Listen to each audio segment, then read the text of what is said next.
All right, folks, I believe we're ready to go. So today's questions: who are you? Position in district. How are you? Time constraints. Who's missing? Issues, elephants, expectations. And I don't think I've asked this for a while, so if I have, repeat what you said before. What's your idea of a perfect day? And where is Deborah? And we're going to start with Deborah. Oh, lucky me. Good afternoon, everybody. My name is Deborah Blake. I am a special education teacher at Arapahoe Ridge Elementary School. I am so right now. I've got like 9 balls up in the air, so I'm trying to get them off my head and so I can be fully focused. I have no idea who is missing. Can't really see everybody at the moment. So hopefully everybody's here.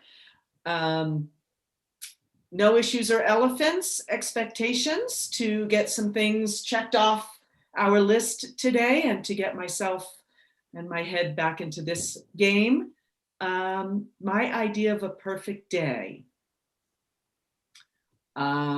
Waking up early, which I tend to do, having my cup of coffee, not turning on any lights except for the one over my chair, and spending about 2 or 3 hours in a good book, going out for a good long walk, and coming back and just kind of having the day to relax and get things done.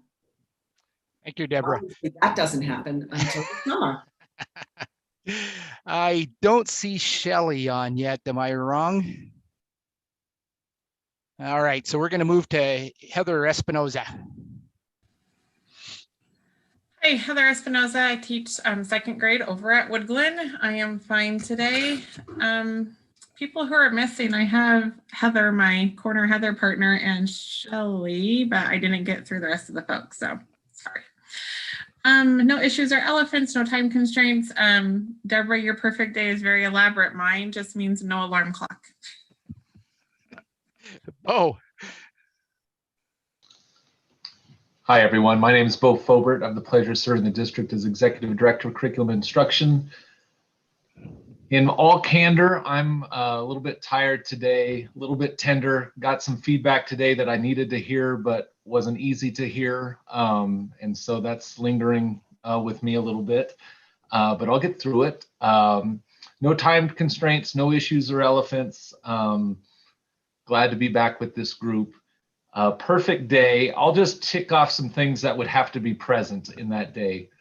Time outside, preferably a long way from any asphalt or concrete. Off the grid. Some really good food. Some time with my kids. Some handcrafted cocktails. I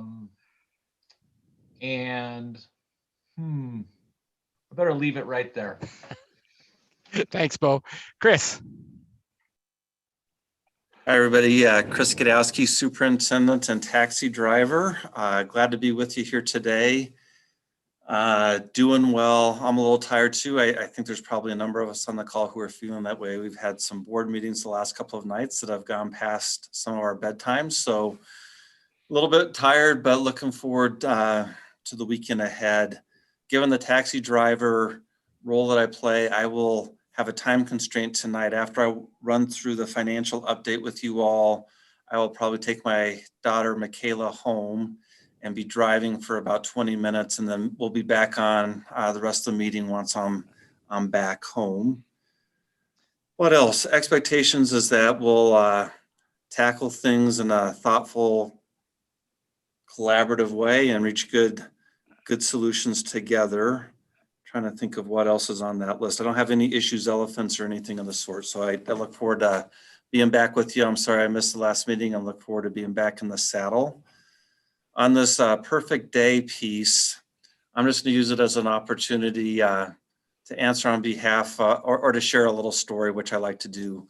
So a few years ago, probably about 6 years ago, my oldest son, Connor, was a senior at Ralston Valley High School. They have a tradition called Mr. Mustang.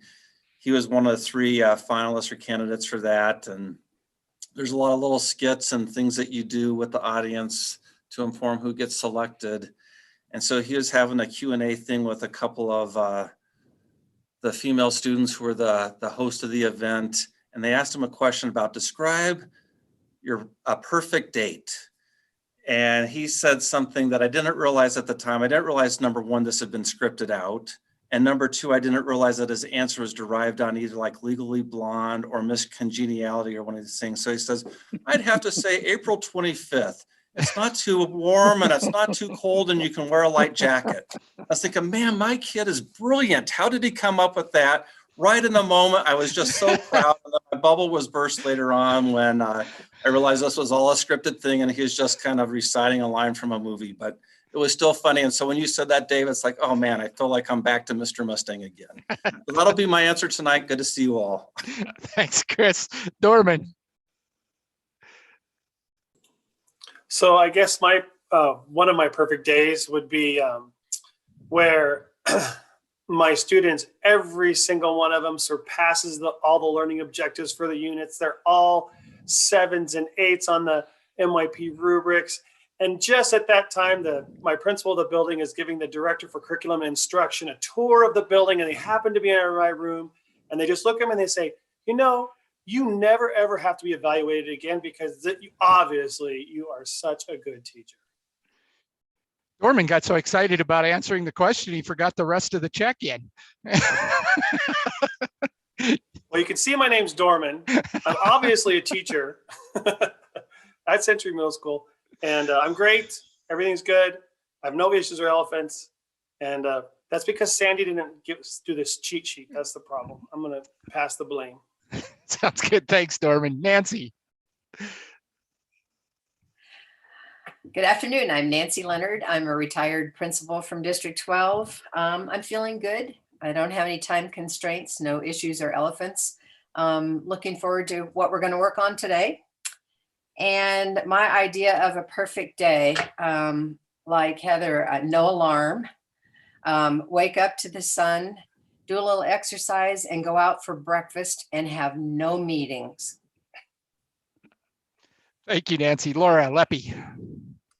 Hi, I am Laura Leppi and I am doing well. Oh, thanks, Sandy. I'm glad you got that in there just as I was going.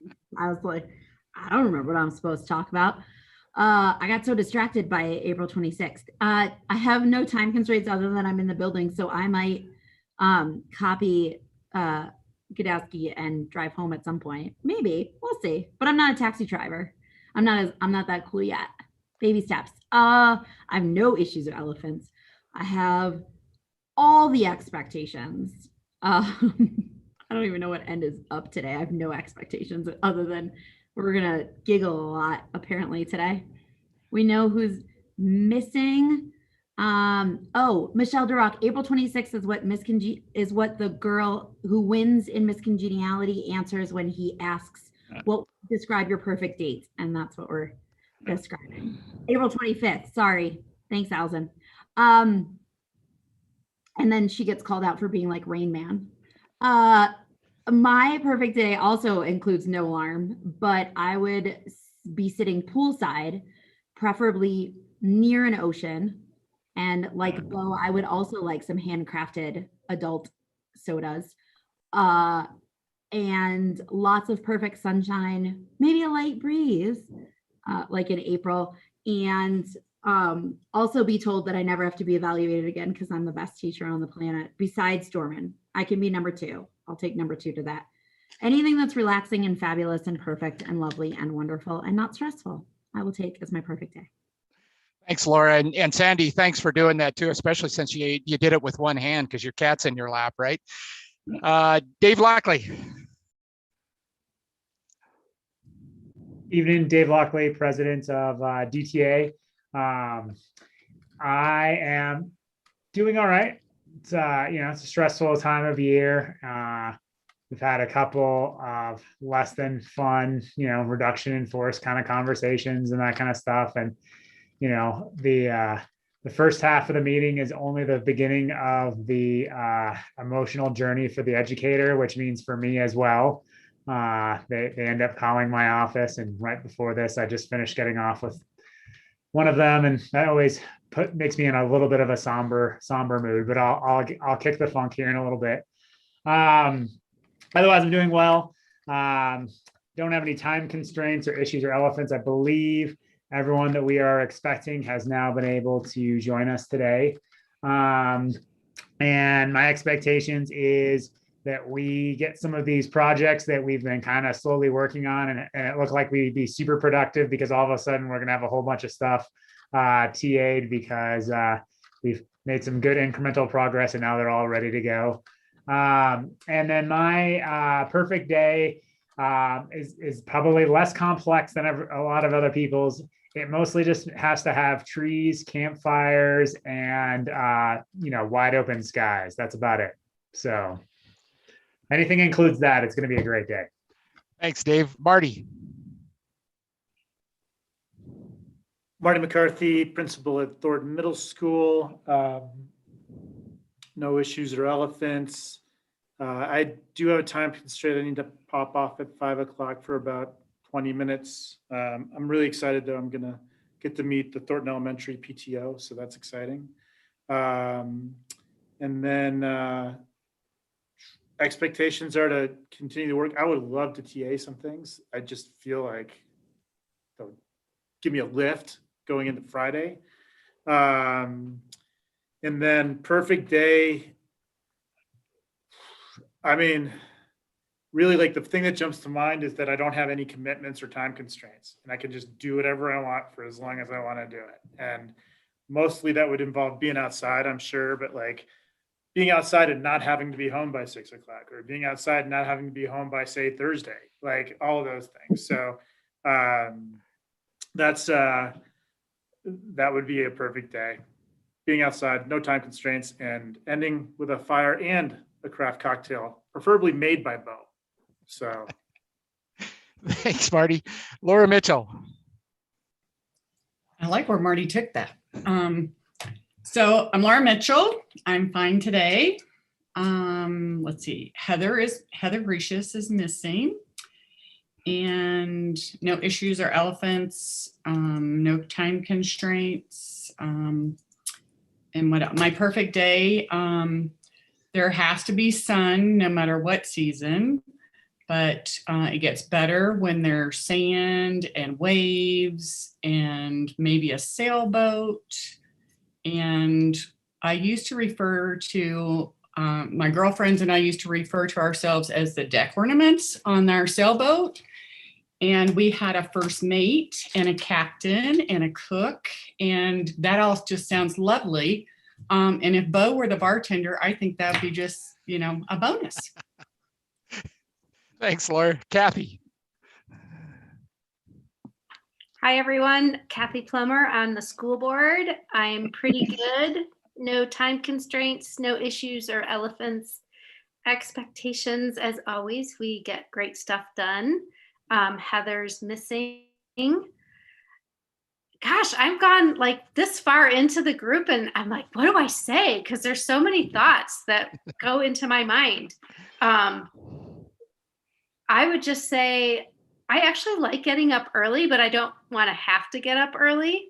And just enjoy that time like by yourself, and when everything's kind of just sun's coming up and things are peaceful.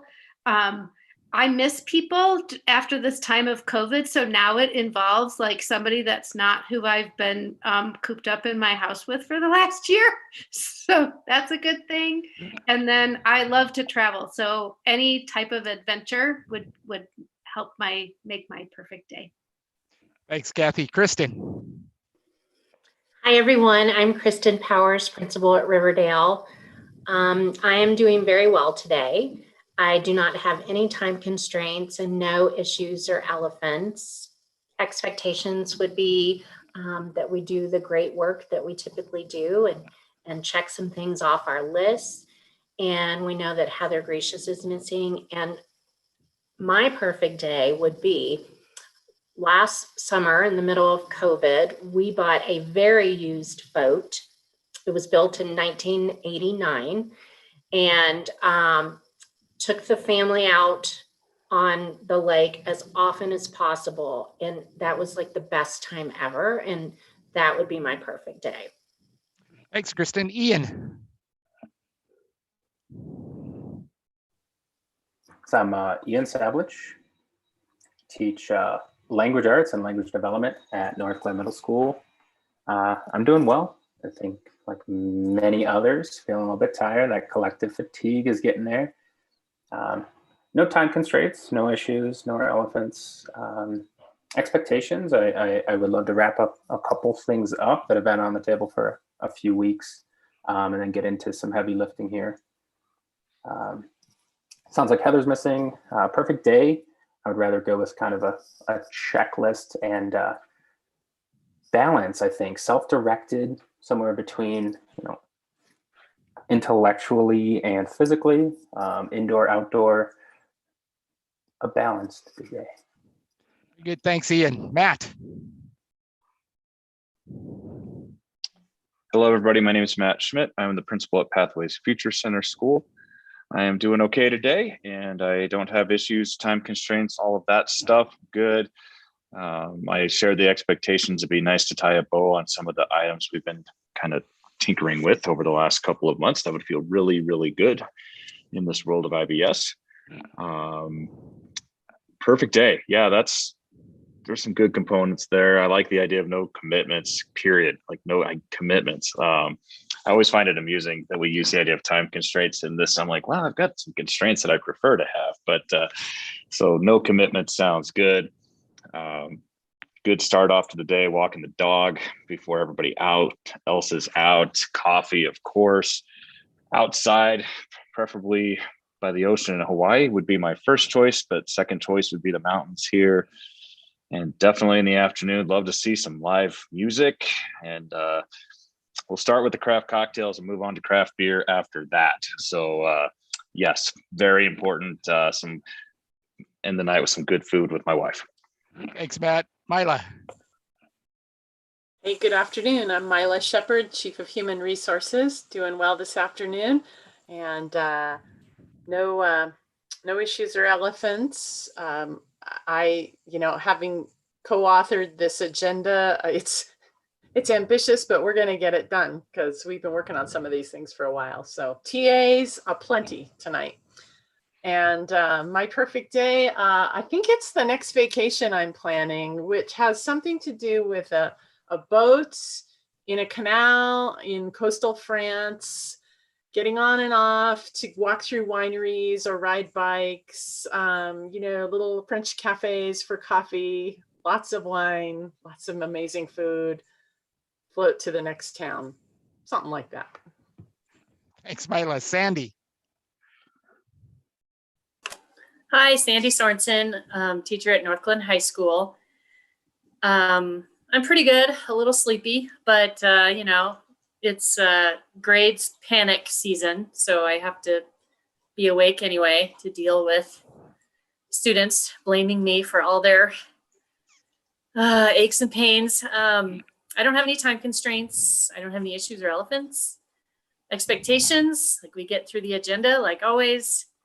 I guess Heather's missing, and my perfect day, I wake up at like 10, 11 o'clock in the morning, and someone is there to tell me that my pets are going to live as long as I do, and that my student loans are paid off forever and ever, and that my credit score went up like 75 points. And now I can do whatever I want to do. Perfect day. Thanks, Sandy. Linda. Good afternoon, Linda Walther. I'm a retired teacher and counselor from District 12. I'm feeling fine today. I have no time constraints, no issues or elephants. Heather is missing. Expectations, get through that agenda. My perfect day would include a warm spring day, just as the trees are starting to turn that little bit of green, daffodils, and a picnic, a luncheon picnic. Thanks, Linda. Allison.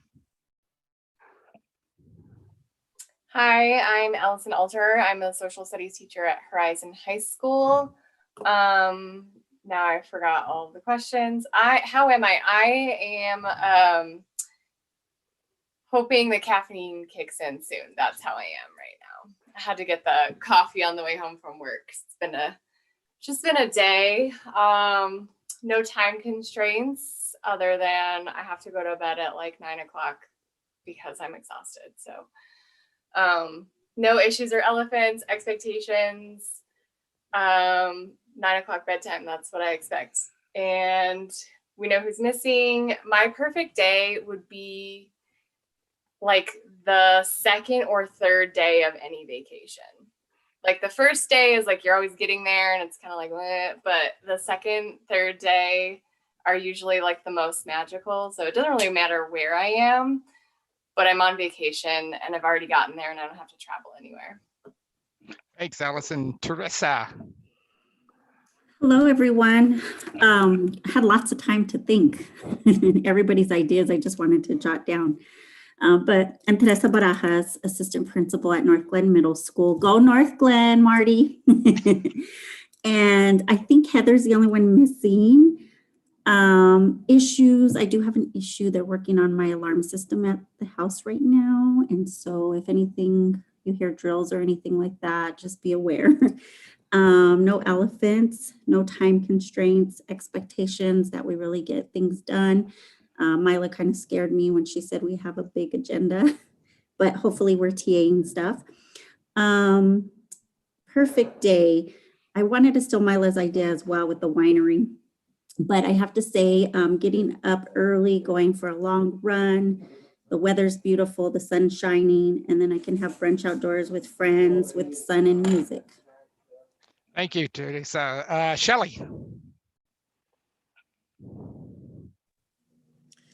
Good afternoon. I'm Shelley DeRock. I teach third grade Meridian Elementary. Well, today it's a bit of a rush, but I'm here now. So I made it safely home. I don't have any time constraints this evening. I have no issues with elephants. I have high expectations. Like a lot of people have mentioned, I'm hoping that we can finish some things up. I know we have a lot ahead of us and lots of good work to still do. So finishing this up will feel good. Sounds like Heather's missing. I haven't my attendance record, so I'm just trusting that. And my perfect day, this last summer, I've purchased a little teardrop camping trailer. I'm going to officially no longer sleep on the ground, but see how we live in colorful Colorado. I was still a little frustrated that I don't spend as much time exploring Colorado as I'd like. And now my aching, aging body can sleep on a mattress in a little tidy camper. When I purchased it, it was supposed to be brand new. When it arrived, when it was delivered, it was about $8,000 worth of damages had to be fixed. So it spent August, September, October, November, December, January in a shop being repaired to restore its new condition. And I'm ready to hit the road. That was good. Shelley, your microphone keeps going in and out. Hopefully I'm not the only one that hears that, but I'm not sure why, but just to warn you, so we may have to ask you to repeat things from time to time. Jim. I'm Jim. I'm one of your facilitators this evening. I'm feeling well. I don't have any time constraints. We know Heather won't be able to join us tonight. I don't have any issues or elephants. Expectations, as Mila said, it's a good agenda. There's quite a bit on it, and I think we'll move through it and get to, we might finish up with parental leave, we might not, but we'll work on it. Question of the day, the perfect day. Well, I used to have an alarm clock, but I found out that I could operate without one quite well, thank you. So I get up when I've slept enough. I have a cup of coffee. I'm going to turn on the TV and to watch the news, and they will have decided that since there's nothing new to report, that they're just going to play some music today. and give all the reporters a day off. They have not been able to dig up any trouble. They've been in every school district in the United States, and things are just fantastic. People can't believe it. They've been in every government office in the United States. In fact, for the world, they just can't believe that everything's going very well. And after that, who cares? So perfect days can't be had, I'm convinced. Thanks, Jim. I'm jealous. I'm Dave. I'm one of your facilitators. Doing fine tonight. I have no time constraints. We know Heather's missing. No issues or elephants. My expectations, again, broken record, that you stay in the process and you continue to work through it. My perfect day at my age starts on if I wake up, and so that's the first thing. Second thing is I'm blessed with one incredible family. Any day that I can spend with my wife, any of my 3 kids, my grandkids, et cetera, but preferably that would be on a cruise ship in the Bahamas and just watching the ocean go by. That's probably the most relaxing thing that I've ever done. So, all right. So I think we're starting with Chris with a financial update. Yeah, and I have loaded the spreadsheet that he's going to refer to into our shared drive. It's titled Revenue Summary 21-22. So if you're visual and want to go find it, and then I'll throw it to you, Chris. Thanks, Marla. Folks, if you're having difficulty finding that, let us know. We can pause, put something in the chat, or otherwise let us know. But as you're accessing that document, I'll just share a few things by way of introduction. I'm filling in for Susie tonight. We'll certainly invite Susie to a future session if that's helpful, and I think it will be. There's just credibility and depth of knowledge that Susie has that goes beyond what I can share. She's currently experiencing the perfect day in Hawaii on vacation. So you got me for tonight. The document that we'll run through is about 1.5 pages. There's a whole lot of granularity that we're not going to go through because it's largely about a sundry list of IT investments that you can eyeball. You can ask more questions about at a later date. But I'm sharing with you the same document that the cabinet team has looked at just very preliminarily about where we stand at a high level given current information. There's a whole lot more work to do in the budget process. We're getting a later start this year than what we would do in a typical year. I think you know the why behind that. The 2 things we've been really wanting to hash out further. One is, where does our enrollment situation stand and how many students are in person versus online? So that's an important piece about figuring out where we're going to be at on the revenue side. And then we've also been waiting for things to develop at the state legislative level. And even though things are not officially blessed in terms of school finance, we've got pretty good confidence at this juncture that those assumptions are going to be accurate. So I share that with you by way of introduction.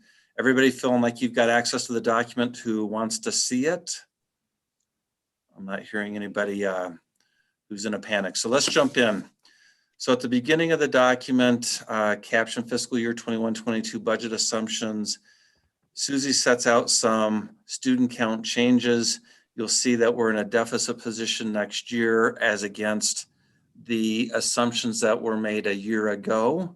And then there's some buffering of those impacts that come to us in terms of pupil count because we can do averaging. And as you see in here with 5-year averaging, we'll have a net loss, we believe, for next year of about 587 students, much better than the year-over-year projection to projection decline of 1,214.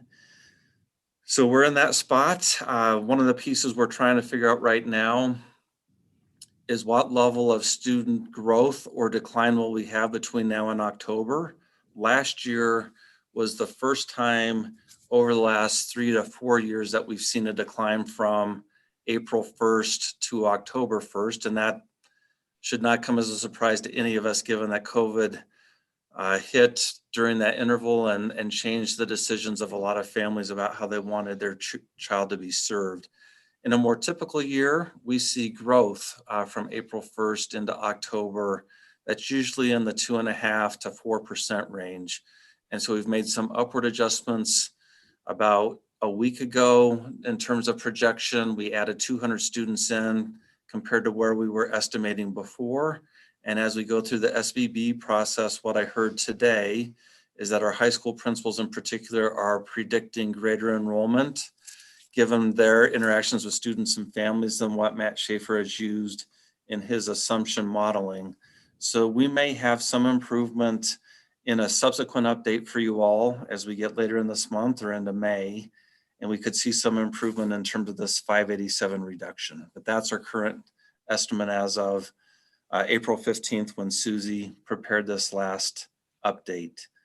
Then you'll see information here about how much we expect to have year over year in terms of revenue. And because the legislature plans to significantly reduce the budget stabilization factor that was in excess of $1 billion for this year and take it back down to the level it was before the pandemic, that results in us growing the amount of revenue by $18.8 million. $18,883,000 is our estimate of additional revenue that comes in because of that change. Any questions thus far? I'll pause periodically and give people a chance. I do have a question. Chris. Yeah. So when Susie gave us our last budget presentation, I think it was in February or March, my year is all mixed up. I can't remember when it was. We had a long conversation, not that long, but a conversation regarding the difference between CDE's projection of student count and our current projection. I was wondering if, has that changed? Has that gotten closer, tighter, further apart? Just how is that? Because I know that some of the information that, CDE provides us and the community is based off of those numbers, not based off of what we think internally. So I just wanted to see how that has gotten. Yeah, good question, Dave. To the best of my knowledge, there's been no adjustment in CDE's projections of enrollment for us or any other district. Susie and our team spent quite a bit of time talking through with CDE why we felt like their enrollment projections for us were inflated. And in the end, I think they said, thank you very much, but we're going to run with these numbers both for you and for other districts because a lot of districts have issues and concerns, either that their CDE projection is overstated or understated. So no change that I've heard of from Susie before her departure. I'll update you all if I hear something differently as she returns. And the net result of that is because the CDE estimate is quite a bit higher than where Matt and Susie have been.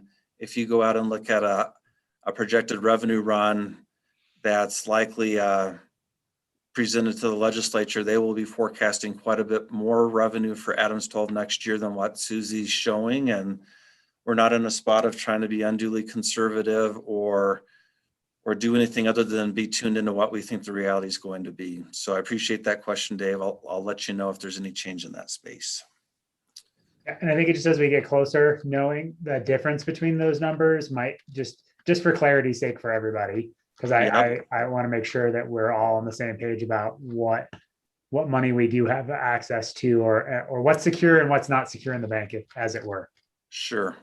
So Mila, if you can jot a note for cabinet on Tuesday, just for us to visit about that topic with Susie as she returns and be in a spot where we can update the group, that would be helpful.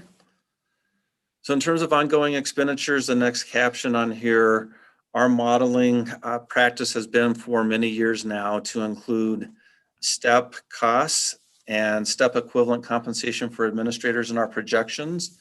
And so you'll see the 1.7% STEP increase cost for certified CSEA and for administrators modeled here. We're also at a juncture that we've heard recently from Kaiser that when they look ahead to January 1, because our insurance contracts and premiums run on a January 1 to December 31 basis, as opposed to the July 1, June 30th fiscal year that we're otherwise considering, they feel like they have enough claims history with us that they can lock in a rate for us for next year. They're projecting a 4.35% increase with about $1 million increase in premiums effective January 1st without plan changes.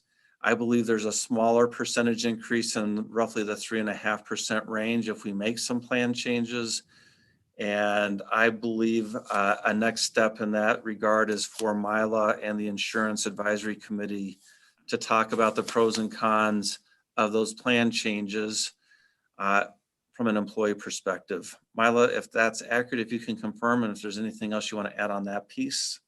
Yeah, actually, the insurance committee just met earlier in the week. Dave serves on that along with some other representatives from both CSEA and DTA, and that's exactly where we're at. We've seen their initial 4.35% increase with no changes. There are some changes they recommended that could bring it down to like a 3.21%. So we've asked for some data, and I'm told that we can get that in the next 7 days. So we'll meet again, look at the data, and try to make a considered decision as a committee. So you're exactly right. Thank you, Mila. The next item that you'll see listed says April 2020 Administrator Market Adjustments. So I think everyone's aware that we've been playing this employee group by employee group catch-up game for a few years now, trying to get various employee groups in a position that's more aligned with peer districts in terms of market compensation. So first off was our certified group a few years ago as we went through the post 5C task of adopting a new salary schedule. One of our objectives was to improve early career educator compensation to a place that took us out of 8th or 9th place out of 10 districts is my vague recollection of where we stood before that work. And we were able, because of that effort, to get positioned around 3rd out of 10. And then we also have been reflecting on where we stand for more experienced veteran educators. And we, through that process of making adjustments to the schedule, felt like we had improved our lot and our standing as well. So certified was first, then this fall and winter, we culminated work with CSEA that was largely designed on reducing the cost of steps. In the DTA work that we did a few years ago, we wanted to get early career compensation to a more competitive spot. We wanted to maintain veteran compensation in a competitive, positive place. And we also wanted to reduce the cost of steps so that in those really lean and difficult financial years, we're not in the position of saying that we're not awarding a step increase, because that can have lots of short-term adverse impacts in terms of staff feeling we're not honoring expectations and commitments. Long-term, it also sets people's career earnings behind where they're expecting. And so I think we've had a collective interest in finding a step size cost amount that we can consistently award in all but the most extreme financially challenging times. CSEA, we had that same interest, a 4% cost of step, which is where CSEA has been before, often puts us in a spot with that employee group of saying that we can't do steps. We just don't have enough money to do so. And so in probably November, December, if my memory serves me correctly, we culminated negotiations, and the board and CSEA membership ratified a new schedule that moves their step increase to 1.7%.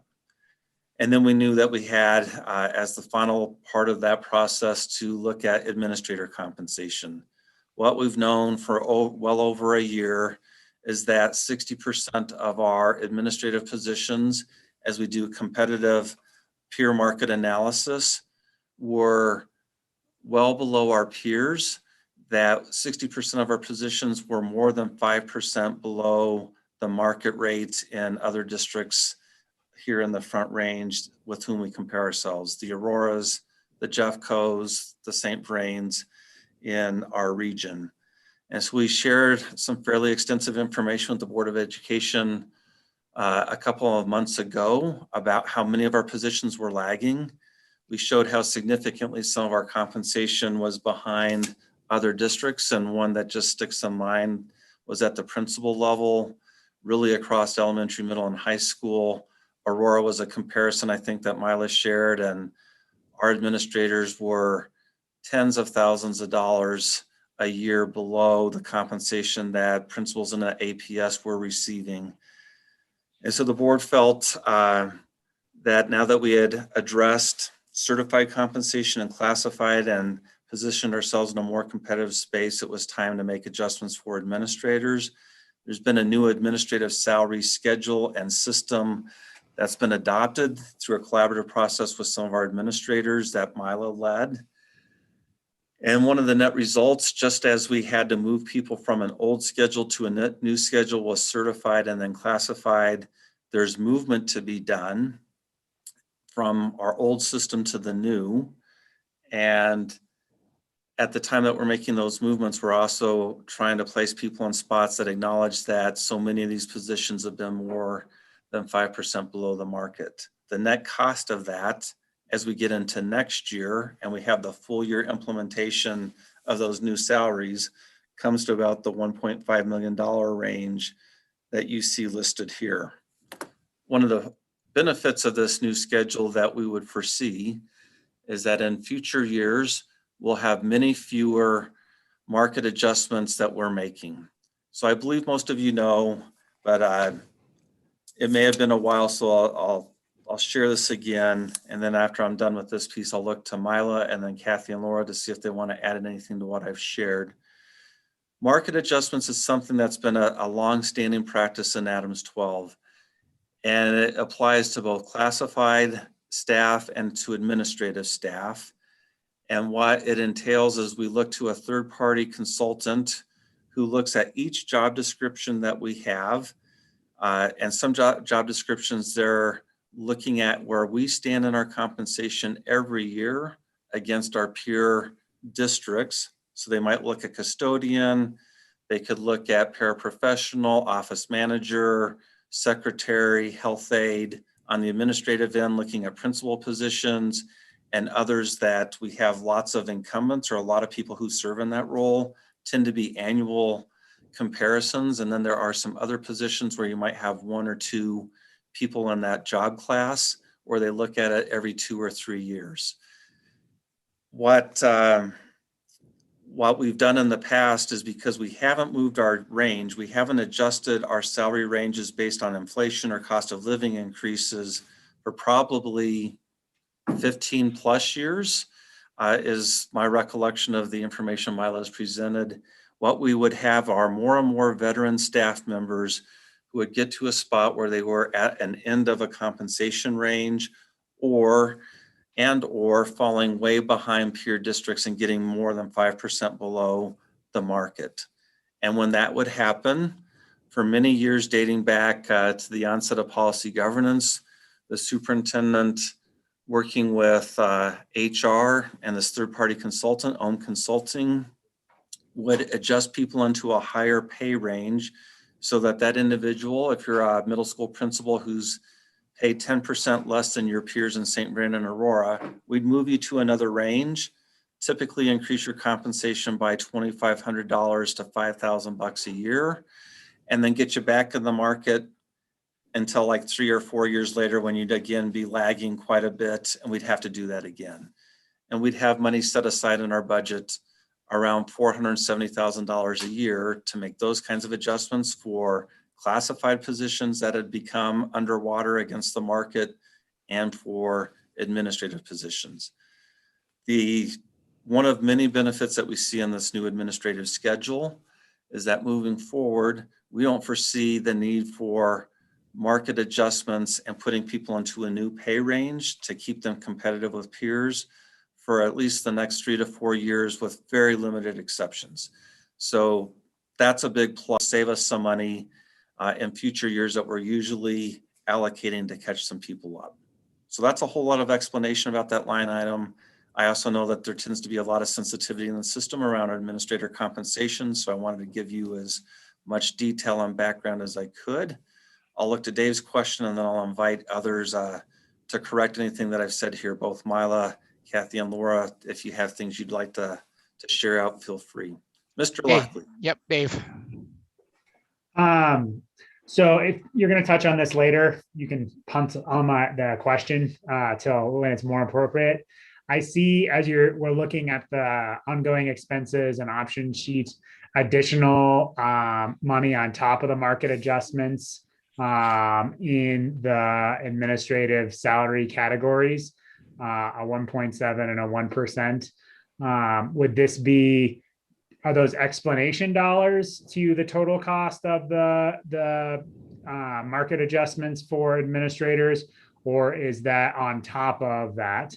But I should have started, I want to pause, sorry, and say, I agree that our administrators have been under market for a long time, and I appreciate their patience as the other employee groups got their market, this right sizing of salary schedules first. And so I'm glad to see that we are going to have a more competitive salary schedule to help recruit and retain quality administrators throughout our system. So I wanted to start with that, but then I jumped into the business, and that was my bad. No, Dave, I appreciate the comments and the question. So the modeling that we're doing is with the expectation that we would grant steps for certified and classified, and that we do a 1.7% compensation increase for administrators. And there's a little bit of complexity about how that works. I might look to Mila to talk about how much of it is adjusting the range versus how much of it is kind of a step equivalent within the range for administrators. But those are the expectations we have that we're modeling right now.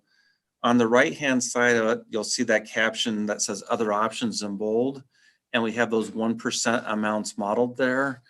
And that's really just to give us a calculator, especially as we get into compensation discussions later in the process. We often find ourselves talking about combinations of compensation types and trying to figure out what that would cost us and what can we afford. And so it's just a way to measure out what a 1% COLA across all three employee groups might cost us. That totals $3.2 million. If we did a 1% COLA on top of a 1.7% step or step equivalent, the 1% COLA totals up to be $3.2 million. And we could look at that as just a way of estimating and calculating one-time stipends or things of that sort as well. So that's the purpose of it. I'm not here to suggest that a 1% COLA is something that we're saying should or shouldn't happen. I think we just needed to let the team wrestle around with those options later on, but that's the purpose of that data here. I guess the other thing I would say, Dave, is I appreciate your comment about administrators and their patience and the support for making adjustment there. I'm also mindful this may also be part of compensation story when we get there. It feels like it's just perpetual catch up. So we've tried to get everyone caught up, and I wouldn't be surprised soon if we're starting to lag people again for certified. I've seen some information about certified compensation increases in other districts, and I think that will be part of the story is where do we stand now, and is it time to start playing catch up again and see what we can tackle employee group by employee group or all employee groups at the same time in a perfect world. But I do think that's going to be part of the story that we'll have to just get on the table as we get further in the process. Chris Allison has her hand up. Miss Allison. Hi. Hi. So I think I caught most of it. I actually got kicked off the call, so sorry. But last night at the board meeting, I heard you talk about the need to increase the hourly rate for some classified staff to be more comparable to other districts. So is that already reflected in this document, or is that something that we would be doing in the future, like kind of what that would look like based on what you were saying last night? Yeah, great question, Allison. Darn, I thought nobody was listening last night. Roddy was saying there were only like 25 people tuned in last night, but you must have been one of the small but mighty and brave group that stayed with us last night.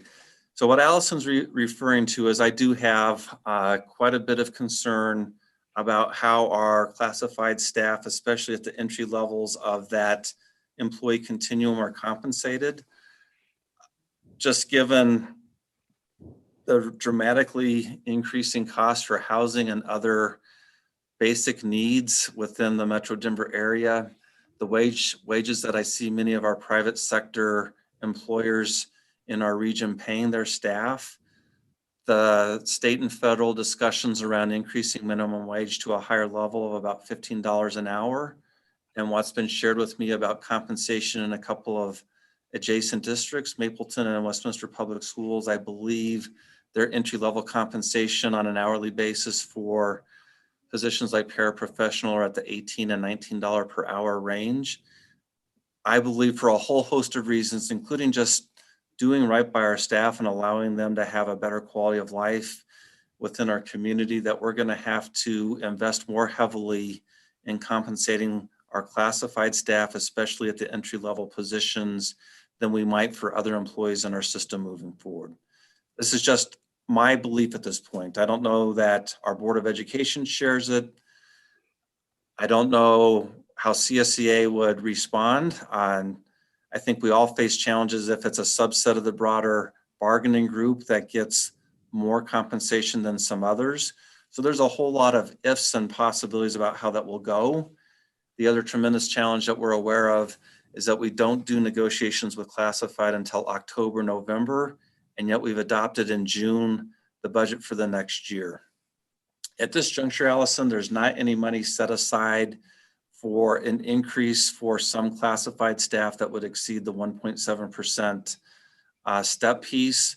I do think as we get closer into June, that's going to be an interest I have exploring further with the board, and trying to identify a specific sum that we could set aside for that purpose. I think would be, if we go there, if we feel like that's a need and an interest, something that we'll have to do. All right, Milo, I've talked a lot about stuff that's more in your universe, so you can set the record straight on anything that you feel like needs to be set straight. You get an A+, boss. Doing great. And Kathy and Laura, I mean, I've talked a lot about administrator compensation, and sometimes I spoke on behalf of the board, so I'll just give you a chance to weigh in and share any perspective to supplement or correct what I've said.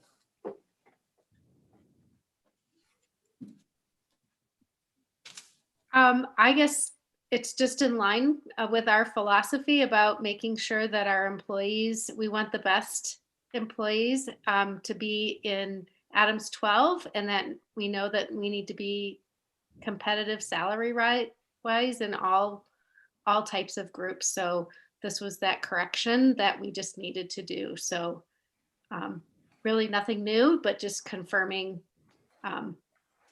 what the majority voted on to say go for it.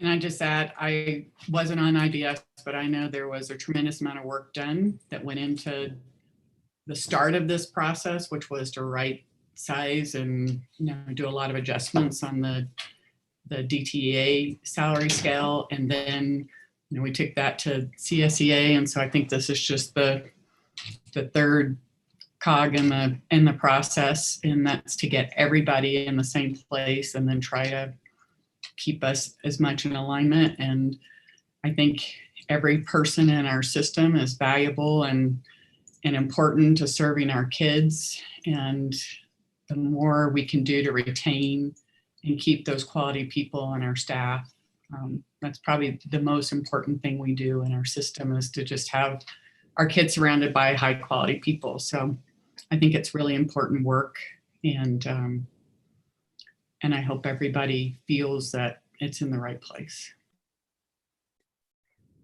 Chris, can I add one comment to your comments? Not just an addition, not a correction. Sure. We also do market analysis for SSP salary schedules in our contract. That's not up this year. We did some of those adjustments last year. In the next year, we would do it again. But just for everyone's interest, we do also do some of that work with our SSP frameworks in our contract.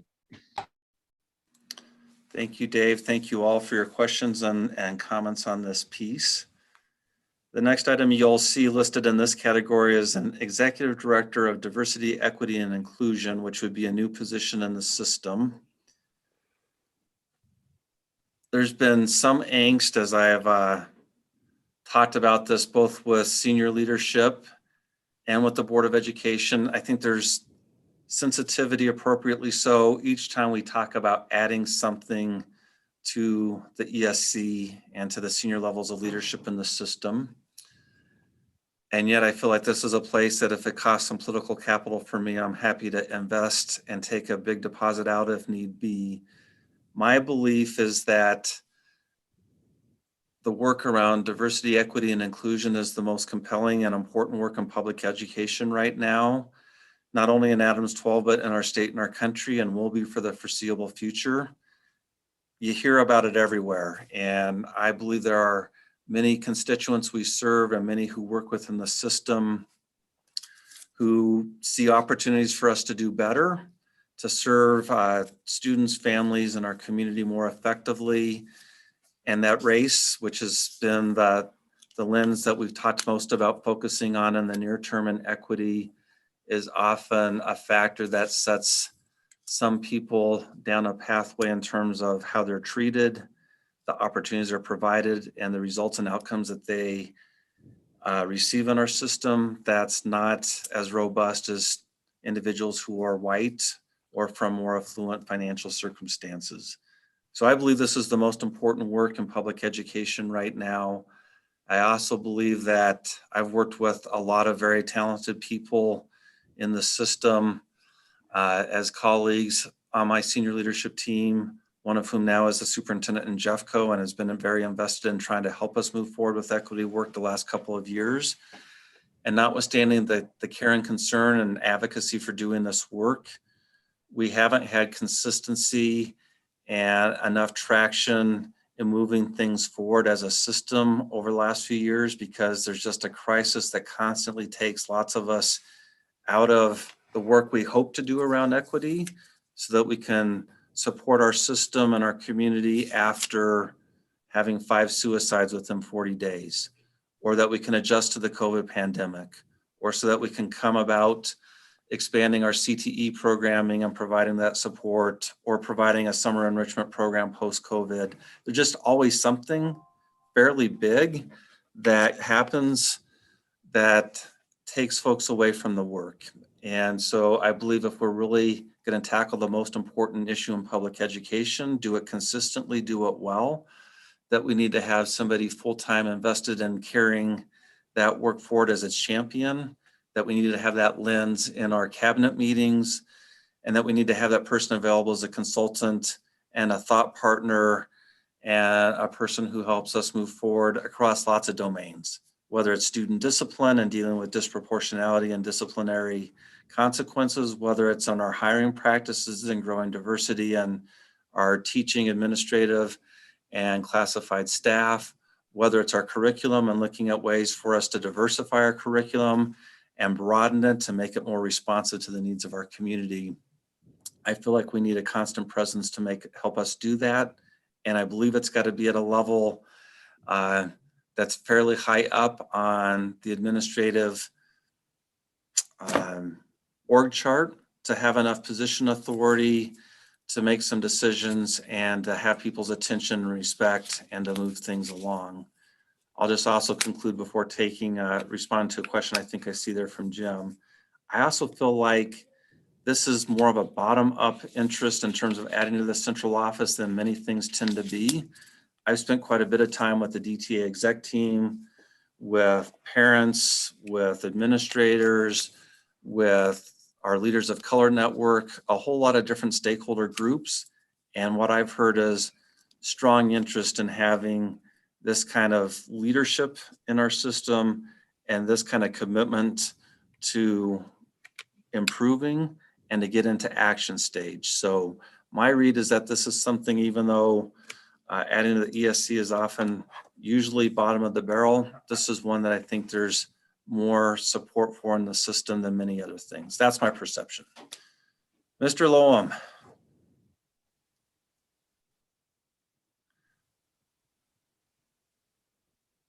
No, I don't have a question. Okay, Is my I saw hand- your I little don't see hand my hand. icon up there, so sorry about that. Oh, no.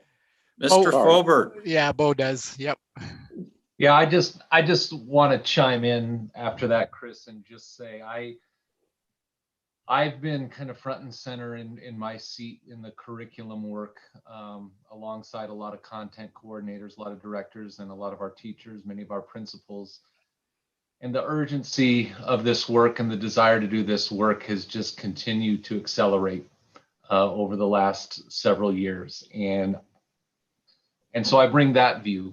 And then I bring the view of someone who has spent most of his life in this community, and feel a great sense of urgency and duty and calling that this gets attention. And so I realize that anytime we contemplate these things, there is some heartburn or some worry about it. But in this case, as you said there at the end, this is not about more administrivia for me. This is about a commitment to serving our community and our kids that I think all of us who get into this work is fundamentally hardwired into us. So I'm just compelled to share that perspective and my sincere support of this position.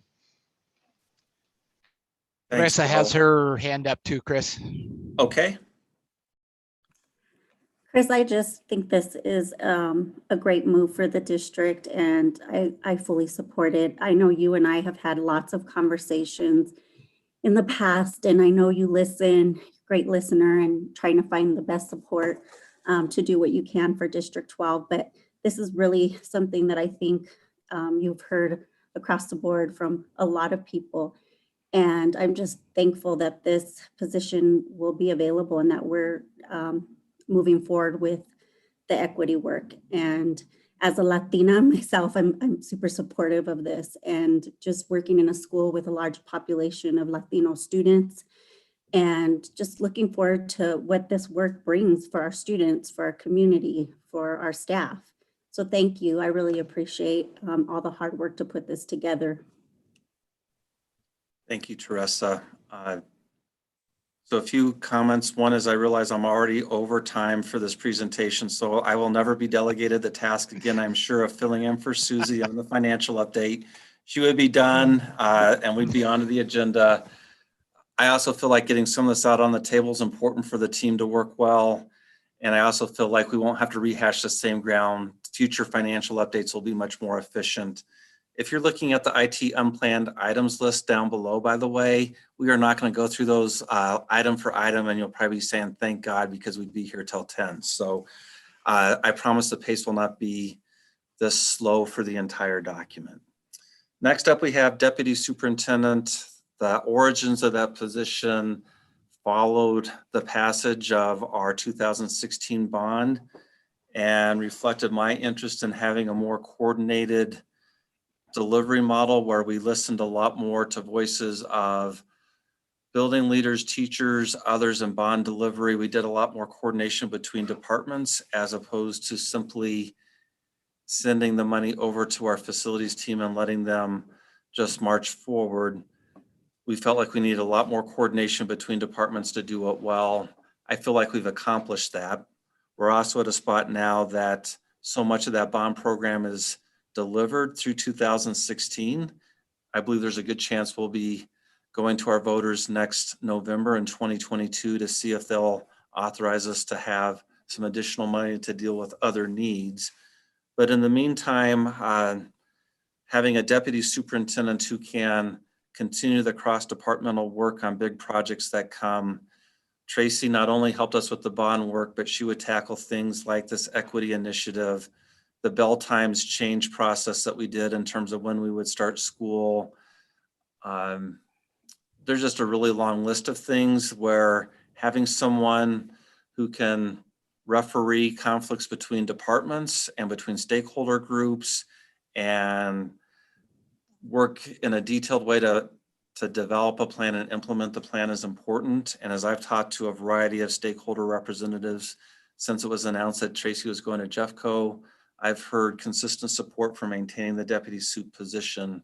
So what you see in here is continuing with what we've done, but right-sizing how we're allocating the salary dollars to reflect that most of the bond at this point has been delivered, and that moving forward, more of the work will be in cross-departmental, big project and initiative coordination. And then the final two items on here relate to starting up what would be an online district program next year, and then transitioning in 22-23 into an online school that would continue to serve students in elementary through 12th grade post-pandemic. What we know this year is that we served about 10,000 students in an online environment. We have data now that shows roughly 1,000 students currently plan to request online schooling next year. We would foresee some further declines in that number even over the summer potentially, as hopefully the pandemic becomes less and less of a concern. But we do expect, given our past history and what we've heard from parents and families this year, that there will be a number of folks, pandemic or not, who want online learning, either because their kid flourishes in that space in ways they don't in person. For some students, that's been true. For other families, they like the flexibility of schedule that can come with online learning. Other things in their family situation may make that a viable option. And so to get that programming up, we know that we have to have teachers to do it, and counselors, interventionists, ELD professionals, special education staff, et cetera, who can meet the needs of students who choose remote learning next year. And so what you see reflected there is a belief that, and there's just estimates that we're making right now, we're trying to predict the future, that in terms of an ongoing number of students in online, that we'd have about 600 kids in 22-23 and future years who want online. But for next year, we'd have more like 1,000. And so we've built in 60% of the staffing cost as an ongoing cost item, not only for next year, but in future years, so that we don't set up a cliff for ourselves. And then we've got roughly 40% of the cost of staffing, both for teaching positions and some support staff positions and wraparound services that would go away and would be paid for by one-time funding next year, and that would likely not be needed the year after. There was quite a bit of discussion about how we would staff that, hire that, how people who would work in those roles next year would have rights to come back to their building in 22-23 that was shared last night. Don't plan to get into the details of that here tonight. But that's what you see in roughly the $3.5 million in expense identified on those final two pieces. So those are some ongoing expenditures that we feel like are going to be must-do investments for next year. The next caption that you see relates to ITM planned items. And there's a lot of minutia there. There are some things obviously that are quite small, everything from $100 or $104, $108 to things well in excess of $300,000. Some of the descriptors in there are things that many of you may understand well and have seen come online this year, either for the first time or in an expanded use. Things like Go Guardian you see referenced in here. There are a variety of other things like Schoology expansion that are part of this list that we had to expand because of being in a remote posture this year. And as we continue to provide either enhanced tools for teachers who want to access technology for learning in an in-person environment next year, and to support students and staff who are in a fully online environment, we believe all of these items that are listed here are things that are going to likely have to continue into 21, 22 and future years. There are a couple of things, a number of things that go beyond just curriculum and instruction and giving teachers and students tools and supports that they need. And a lot of them fall within the bucket of cybersecurity. There's been a whole lot of hacking and ransom demands made on public entities. The school sector, K-12 throughout the country, has been a place of heightened activity for people who are trying to lock down systems and demand ransoms be paid to unlock them. And so we've got to continue to strengthen our cybersecurity supports to avoid those kinds of disruptions to the system. So there are a number of items in the space that fall within that category. There are two items that are listed here that are significant that I hope will come down in terms of cost. So I'll highlight those for you.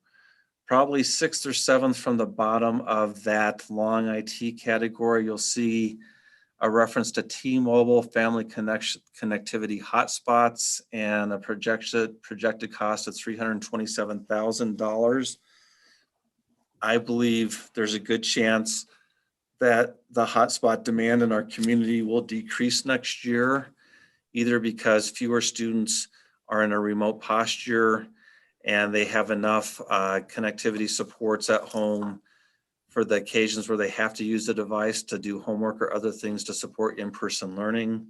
There's also the possibility of some federal support to provide more connectivity that would take that off of our plate as something to help our families figure out and have the locus of funding come from the feds. I, for example, today received an email, as did Kathy P., from a county commissioner who's talked about efforts to try to get more federal funding to deal with redlining in terms of connectivity provision in communities of color and communities with lower socioeconomic resources. So there's possibilities, a lot of different ways for that 327 number to shrink. We'll have more updated data in a couple weeks' time there. Likewise, the last item in the space around family tech support and staff service desk augmentation, as we have fewer students using devices for their learning next year at home, we may have fewer needs to have a help desk to help parents and kids figure things out when they're stuck at home. So we'll have tuned up dollars there. I'm hopeful that we'll have some shrinkage in those two line items and perhaps some others. But at this juncture, the net is $18.8 million in new revenue. And after you go through all those new expenditures, ongoing expenditures, we have $4.8 million in this run that's not allocated. So as you think about, one possibility is that you do a 1% COLA for staff. If we did something like that, there'd be $1.6 million left. I'll talk more about other needs and wants in the system as I finish up the presentation. Any questions before I move over to the one-time funds category of the spreadsheet? All right, so one-time funds, we've received 4 different types of federal stimulus allocations at this juncture. The first 2 have been expensed. So the first one that we received late last spring and into the summer was the Coronavirus Relief Fund. CRF funds was an acronym that I think we've used on some past documents. I can't recall what that number was any longer. It was significant. I believe it could have been in the $18 million range. The most significant use that we made of those funds that you may recall was we used them to pay for the double salary payment to certified staff that happened last summer as we adjusted the contract dates. And we moved from the September 1st beginning of the contract year to an August 1st date. So the double payments, I think it was in the ballpark of a $12 million payment.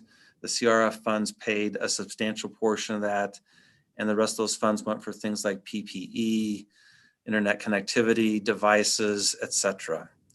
And then we received another pretty small allocation in the form of ESSER 1 last fall. That was in like the $2 to $3 million range. And again, those funds were expended on things like PPE, connectivity, and other responses to the pandemic, including hiring additional teachers because we had to reduce down class sizes to have physical distancing. We also had to reduce class sizes in our online programs so they weren't at 60, 70.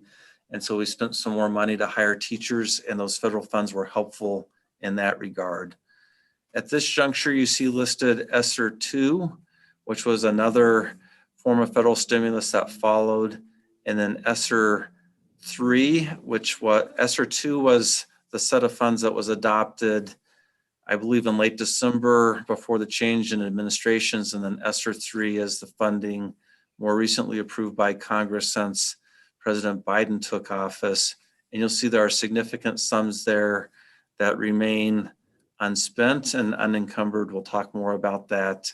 We're also currently expecting that we'll carry over about $13.7 million as we close the books June 30th of this year in fund balance that's not otherwise assigned to the Tabor Reserve, the 3% discretionary reserve from the board policy, roughly the 3% that we hold to make longevity stipend payments to classified and certified staff in the 5 years after they leave our employment.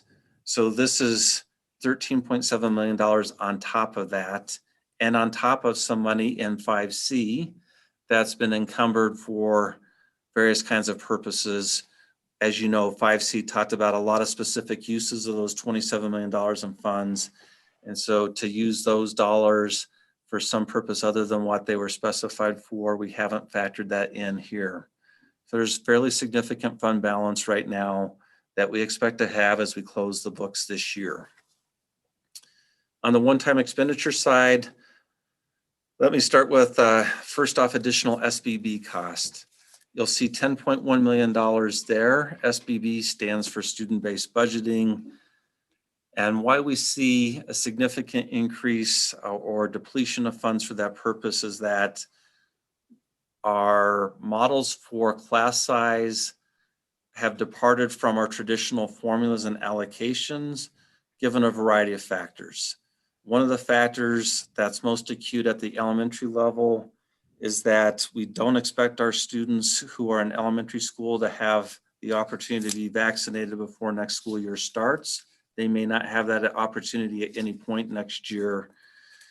And given that, we believe that there's likely to be continued public health expectations to have those students physically distanced at least 3 feet apart. And to do 3-foot physical distancing in a typical elementary classroom requires that we have no more than 24 students in that classroom. And so the SBB allocations that we've given to elementary talk about a maximum class size at 24, in contrast to class size high ends of 29 that typically are out there for grades 3, 4, and 5 throughout our system. And so when you're usually building around 29 as a high level and you're at 24 instead, and at this juncture as a practical matter, the average class size we're seeing at elementary is 20. From the last report I heard from Susie as they've gone through SBB meetings at elementary, that results in us having more staffing than we typically would given our current enrollment. And hence the 10.1 million you see there, a substantial portion of that is adding staffing at elementary beyond our typical formulas. What it means in terms of, it can be confusing too, because on the one hand, I'm saying we're spending $10.1 million to add staffing beyond what our formulas would typically say. And yet I'm sure every teacher and principal on this call in just about every building in the system says, we're having discussions in our building right now about making reductions based on reduced enrollment. Because of this supplemental allocation, we've mitigated what would otherwise be much greater reductions throughout our system. What I'm hearing thus far are reductions at the elementary level, even with this assistance of 1 to 2 per building is a fairly common number. At the middle school level, 3 to 5 is most common. I think there's one middle school that may not be looking at any enrollment-based reductions for next year, but I think at others, 3 to 5 is the range that I'm seeing. And then at high school, we have anywhere from 3 to 10 FTE per building that we are looking at making reductions at. It would be even worse if not for this $10.1 million sort of investment in terms of hedging against some of these enrollment declines. There's benefits beyond physical distancing at elementary too.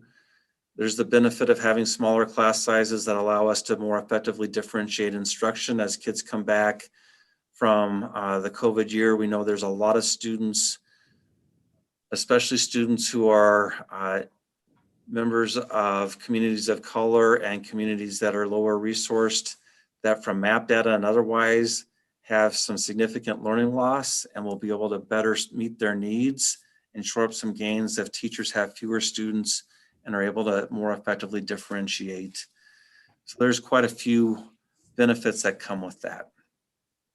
I also think this $10.1 million number is going to come down in a fairly significant amount as we finish the budgeting process at the middle school, K-8, and high school level. I have fairly reliable information from an update today with Tara Cowens, our budget manager, sitting in for Susie. And we believe that compared to what was first allocated in SBBs, which was a status quo starting place for our middle schools, that we may realize savings in the $1.6 million range at that level. As we look at enrollment and allocating teachers to sections and trying to provide reasonable, manageable class sizes for next year. We also expect to achieve some savings at K-8 and at the high school level, with high schools being the furthest away from the finish line in terms of developing their budgets, just given the complexity that comes at high school. And so that's a long-winded way, following my theme of being long-winded tonight, of saying that $10.1 million number on there could land to be something more like $6 to $6.5 million in terms of an add to reduce class size challenges for next year. And so we'd be drawing quite a bit less money than you see represented currently out of one-time funds. There's some additional money that you see allocated here for specials FTE allocation.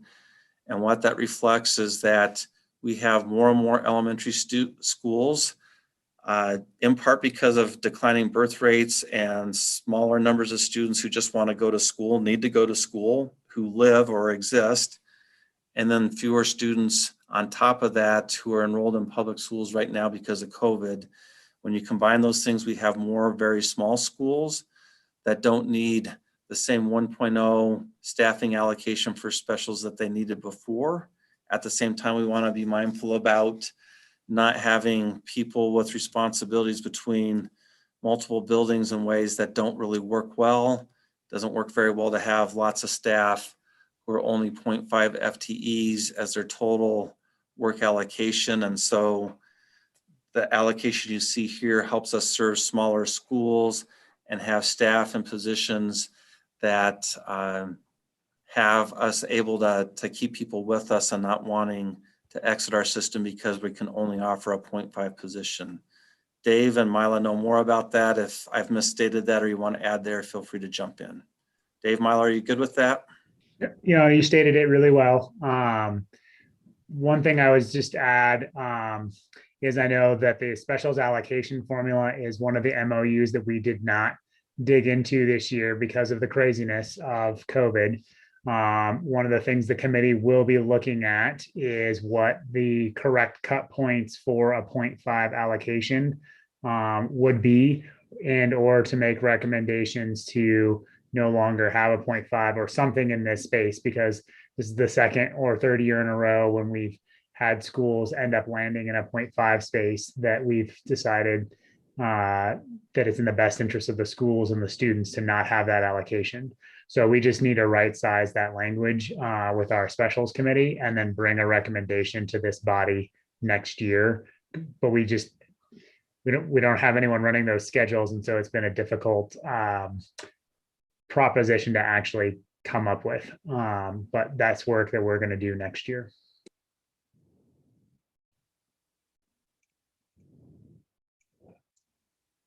Chris, you're muted. Thank you. Mr. Lockley, thanks. Dave, thanks for letting me know. The next two items you see in terms of remote staff reflect that piece, that next year we think we'll be at around 1,000 kids online, the year after more at 600. And so roughly the staffing needed to serve 400 kids who will only be there for next year is reflected here as a one-time cost. I'll also say that as we continue to get data between now and August that show families and students are moving from online to in person, we're going to track that closely and move FTE potentially from this bucket of the online program into in-person schooling so that we don't have online potentially over-resourced in terms of staff and having in-person schools with big class sizes and under-resourced. So it's going to have to be really a fluid system over the next number of months ahead. Summer enrichment. Kim Walsh talked quite a bit about this last night at the board meeting. It was the highlight of the board meeting, I think, for all of us who were there. In a Reader's Digest format, our interest is in providing opportunities for students where we have staff who are willing and able to supplement their work year to work with students in less than a full day, full-time basis for a couple of weeks following the conclusion of the school year.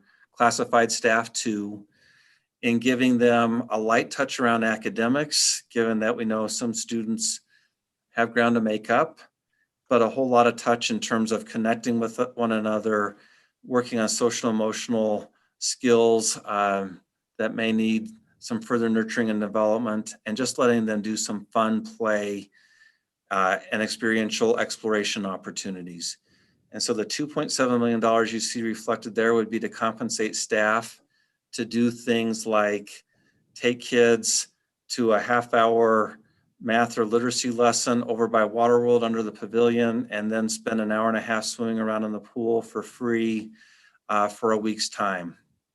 Or going to Topgolf to hit some golf balls, or going to the zoo or a museum or other things of that sort. So as much as I think we all care strongly about student academic growth and gains and mastery of those things, I believe, and it's been reinforced, I think, both by the feedback from our staff and our parents, that we're all valuing more than ever the opportunity for our kids to have some fun, adventure, to go on field trips and things that really haven't been part of their experience for over a year.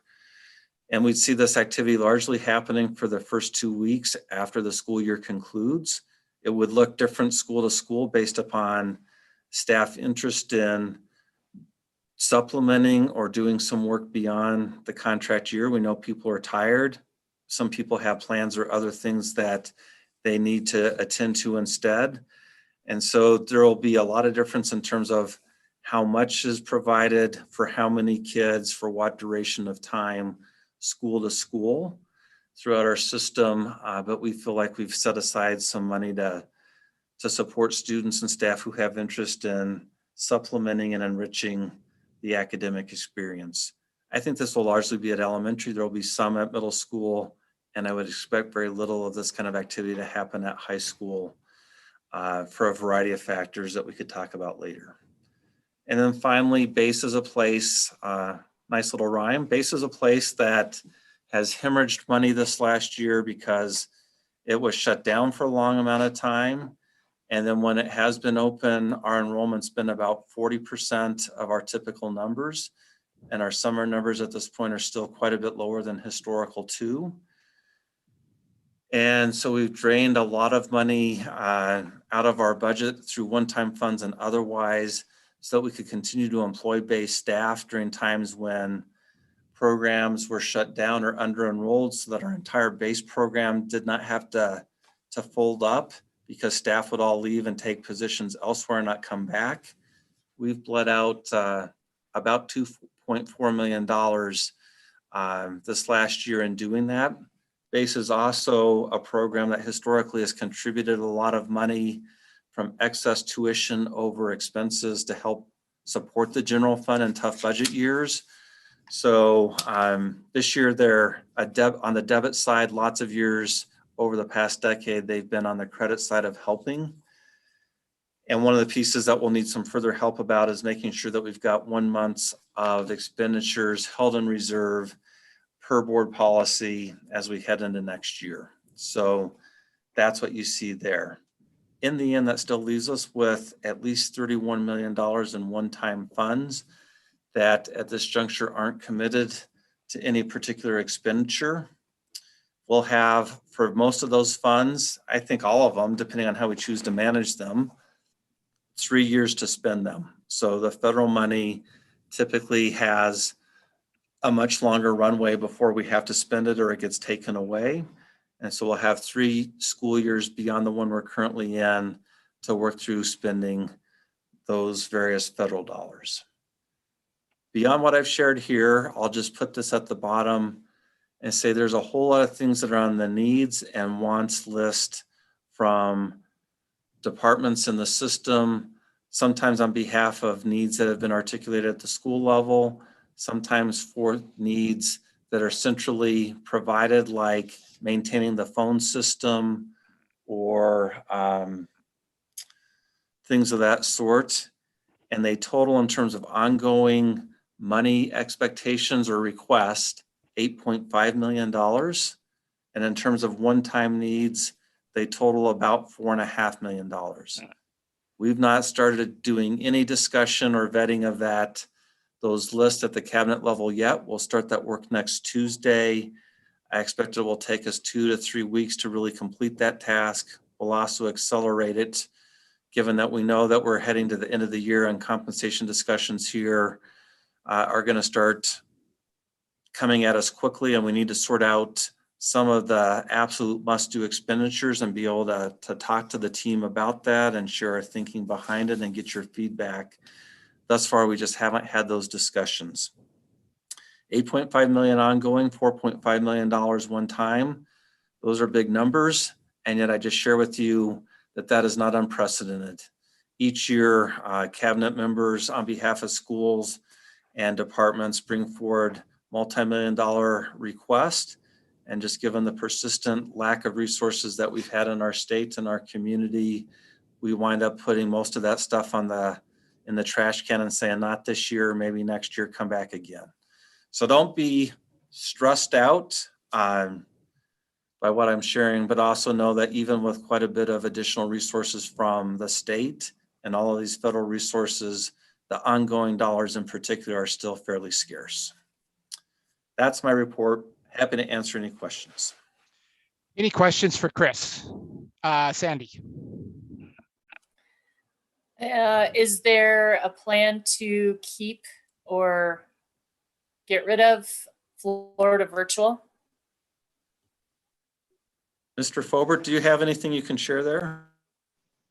Yeah, Florida Virtual will not be in place next year in the online program. We were able to, throughout the course of this year, to do the work that we needed to do to make our existing curriculum more viable digitally.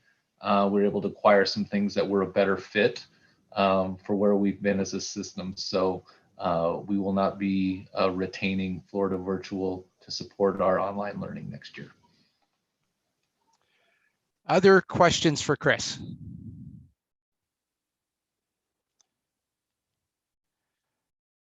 Chris, I don't see any. Go ahead. I guess the other thing beyond questions, if there's anything in here that you feel like isn't really readily understood, confusing to other audiences, things that you feel like could be issues of conflict, tension, disagreement in the system that are helpful for me to know. If you have any of those things either now or offline following this meeting, if you can let us know, that's helpful. You know, there's a lot of things that are valuable about this team, and one is that you're connected to many of our colleagues in the system, and you can hear some of the rumor mill, some of the chatter that goes on amongst colleagues. And if there are parts of this that you feel like I've got blinders on or I'm poorly communicating about, it's great to hear that sooner so that we can make adjustments and be clear in our future communication as needed. Ian. Yeah, very, very small item in the grand scheme. But I was curious if we had any feedback, whether there was opportunities or direct feedback for Schoology. I had heard that is it a 3-year expenditure? And if so, it makes sense to obviously carry that forward, but I wasn't sure if there was kind of that feedback cycle happening. So Bo, you're probably our expert again. Yep. So 2-part question there, I'd say, Ian. First of all, yes, we agreed to a 3-year contract with Schoology last year. Most of you knew we had Schoology in place pre-COVID. It was kind of our go-to place for a lot of adult learning. We had a couple schools that had been using it school-wide. And even again, before COVID, we knew that as a school district of our size, serving our community, having a learning management system is something that's just fundamental moving forward. So yes, Schoology will still be provided next year. We'll have Seesaw for our younger students next year. And yes, there is more engagement we have to do about utility. We want to see with Schoology things that could be adjusted with Schoology that can make it easier to use, options to get more out of the Google environment for people that are more comfortable with the Google piece. So as Chris mentioned, we didn't have the opportunity to do a lot of the usual work we do around engagement, around thoughtful integration because of the urgency and the unknowns of this past year. But as we move forward and we kind of rise from a crisis into a really thoughtful, intentional, collective use of not only Schoology, but all of these digital tools, I'm really looking forward to that kind of approach versus hair on fire approach. Laura Leppy. You may have just answered it, but my question was along the same lines, but in terms of Zoom. And then just because we don't necessarily know what our meetings will look like, is that something that the district is going to keep on as well? Because I saw that on 3 lines down at the bottom. Yeah, we've got to talk about Zoom and Google Meet, which is part of our enterprise system that we already pay for, and how many licenses are in need. We know it's shifting a little bit, but yet we're forever changed in how we do business. And being able to connect over Zoom for a variety of reasons will be necessary. So we've got to figure out what the right level set is as we adjust from like a have to wall to wall to something that's a little more strategic and nuanced. And that's the work of the next several weeks. Other questions? It's less of a question, but more, just a flag for later on. I do think people are going to want to hear more specific, not necessarily today, but how specifically we are spending some of the federal ESSER dollars, both the ESSER 1 and 2 that's kind of already out the door, and the 3 that's currently in the hopper. I think that's going to be important to be able to communicate what things are in that box, what's not, what are we holding for those future years of implementation, and what that implementation and engagement is going to look like.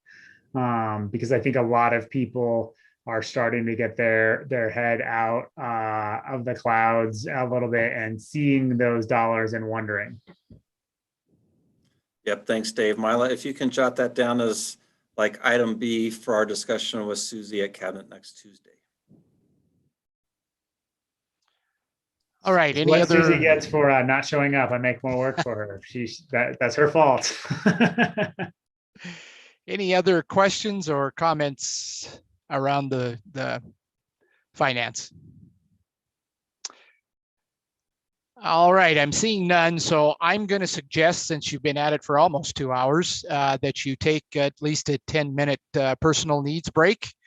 Everybody okay with that?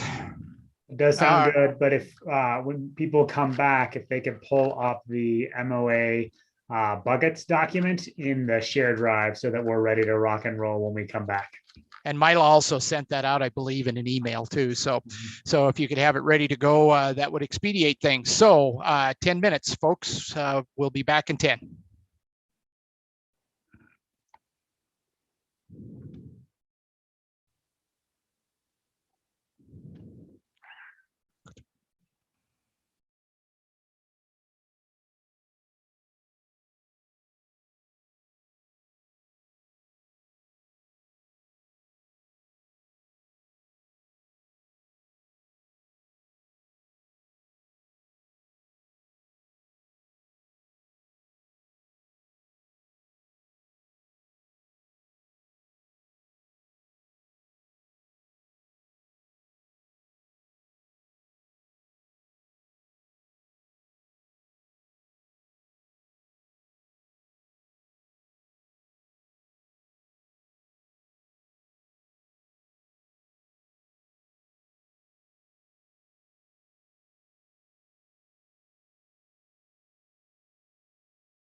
Dave, are we ready to go? I think we're pretty close. There's a few people that haven't turned their cameras on. So if you're back, please turn your camera on so that I know you're there. Or give me a thumbs up on it. I think we are. All right. So next thing on the agenda are the MOU and MOUs, and they're in the bucket. So Dave, Mila, I'll turn it over to you. Okay.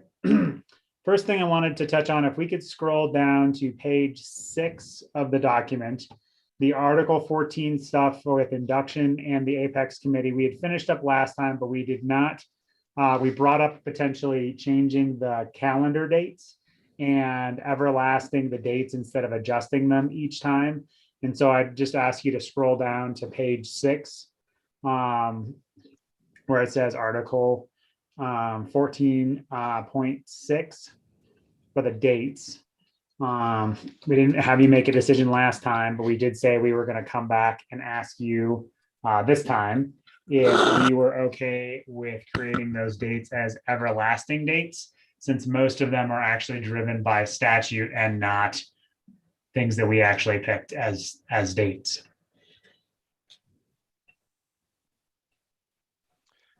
Discussion on that, questions on that. I'll give you a little time to look it over.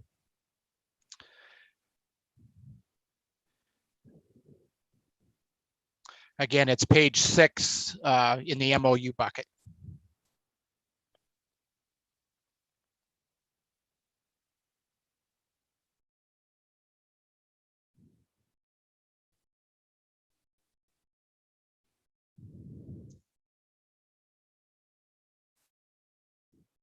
Dorman's got a question, Dave. So my question is, when it says no later than 14 days prior to the last day of instruction, is that 14 calendar days or is that 14 instructional Statute days? says 14 calendar days. Other questions, comments?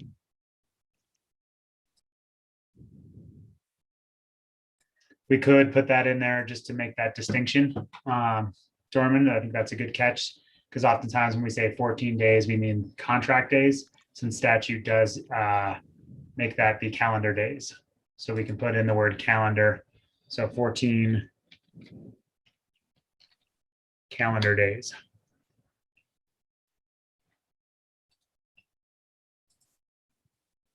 Okay. Other questions or discussion?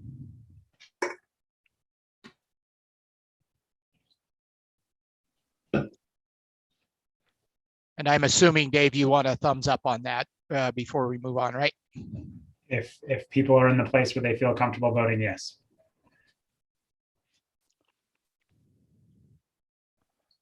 All right, I'm seeing a lot of eyes looking at me or at somebody. Looking at your screen. All right, let me see your thumbs on that.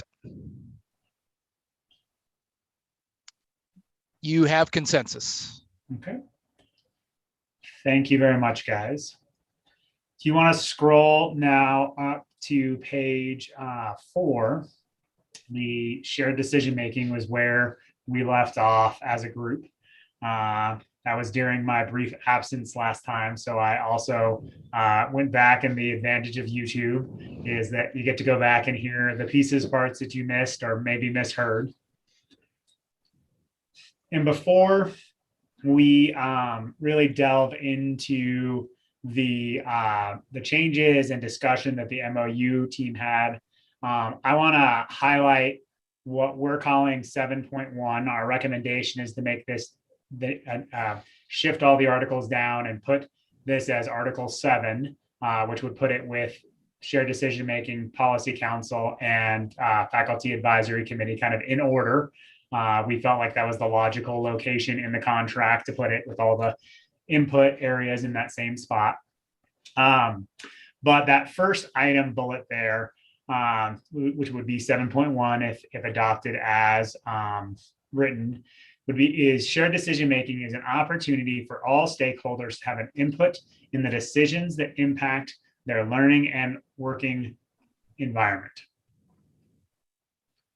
we had a lot of conversations and a lot of heartburn and concerns people shared around what does that mean? Like, what parts of my budget? What about all parts of curriculum? What about adoption? What about implementation? I don't have control of those things. And the piece that, our team really, I'll be honest, I kept bringing our team back to is that this article would say that they should have input when those decisions are made, not be the final decision maker, not be always at the building, could be at the district, could be in different venues, could be teams like this, could be policy council, could be the faculty advisory committee, could be the district accountability. There's a lot of places for which people could have input on these kinds of decisions. Mila tagged at the bottom of the shared decision-making article there 2 district policies that list out for specific on curriculum adoption, where it specifically states how educators are involved in the process for district level curriculum adoption processes. We talked a little bit about budgets, and one of the things I heard in the budget conversation was, well, what about my discretionary? What about my FTE? What about this? If we go back to what we're saying shared decision making is it's providing clarity, input, and transparency. There's nothing that says that the beginning parts of the input on the budget making process doesn't happen in December, where you ask your staff, what are some priorities that you would have this year? If you got to rule the world, how would you want to see the FTE allocated or budget or whatever it is, the parts of that you're asking them about? And then as you are walking through the process with your budget team, just being transparent and being open to feedback as that process is going. It's not a vote. It's not, I'm going to vote for my second grade team to get an extra FTE instead of the specials department. It's about input and transparency. So I'd like you guys to, before you reread all of this, to really reframe our thinking to not about voting, not about power and authority, but really through the lens of stakeholder feedback and transparency. Then now, if you can refresh your mind to that, then reread through the changes and adjustments we made, and then we can take questions and comments in that space. Okay, I'll give you a little time to think about what Dave just said.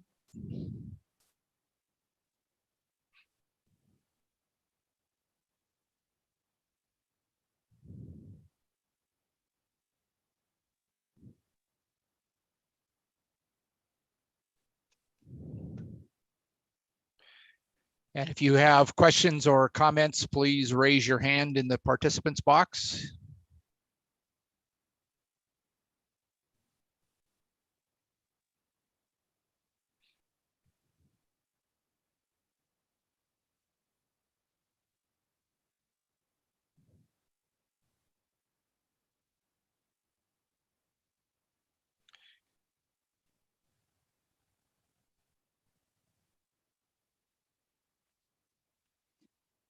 Any questions or comments? It's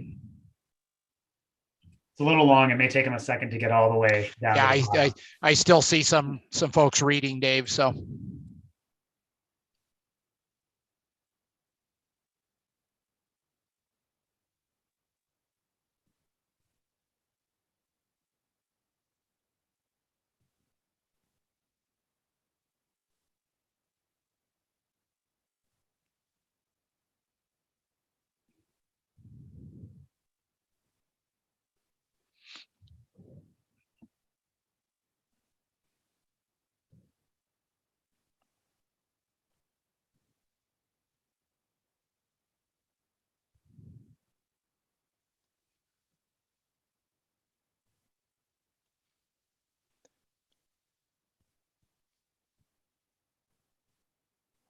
Questions or comments?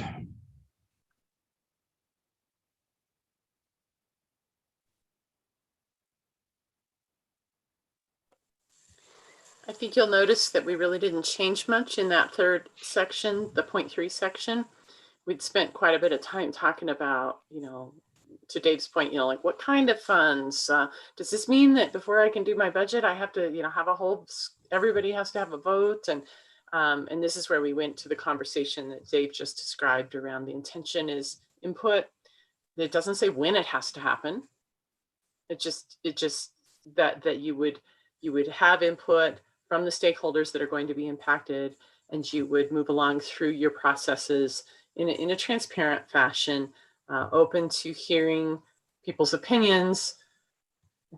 In the end, the building administrator is the decision maker, but we do have a shared value of operating in transparency and operating with input from stakeholders. So we thought that pretty much leaving those things wasn't in contradiction of the district policies, for example, around it's the implementation of the curriculum that's district approved in accordance with district policies. And in fact, those policies have all sorts of space for shared decision-making for input opportunities. So I don't know if as you read though, if any of that strikes you as just like, still scratchy.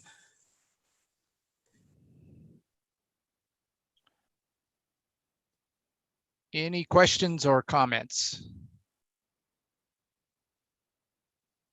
Still see a couple people looking very intently. I don't know if they're reading or Laura. It seems like there's things that we've gone through during IBS where we say we're going to use the shared decision making. And I just wondered if anyone had gone and looked to identify those places where we've said that, to see how, if this really, when you start talking about people get input but not a decision. So I didn't know if there were places where people might feel like sometimes that the shared decision making that we were referencing in some of those other places might, just making sure they align with people. So I did do some of that in every place we referenced shared decision making in the negotiated agreements. I believe would be in compliance with this new language, because we're not really changing the intent of the language or the scope, just moving it from being implementation language to established practice language. And so I did not, as I did that work, see any places that was in contradiction. Okay, other questions or comments?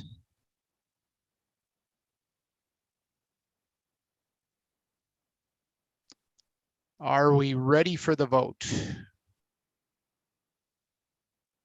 I'll ask it and see. Let me see your thumbs.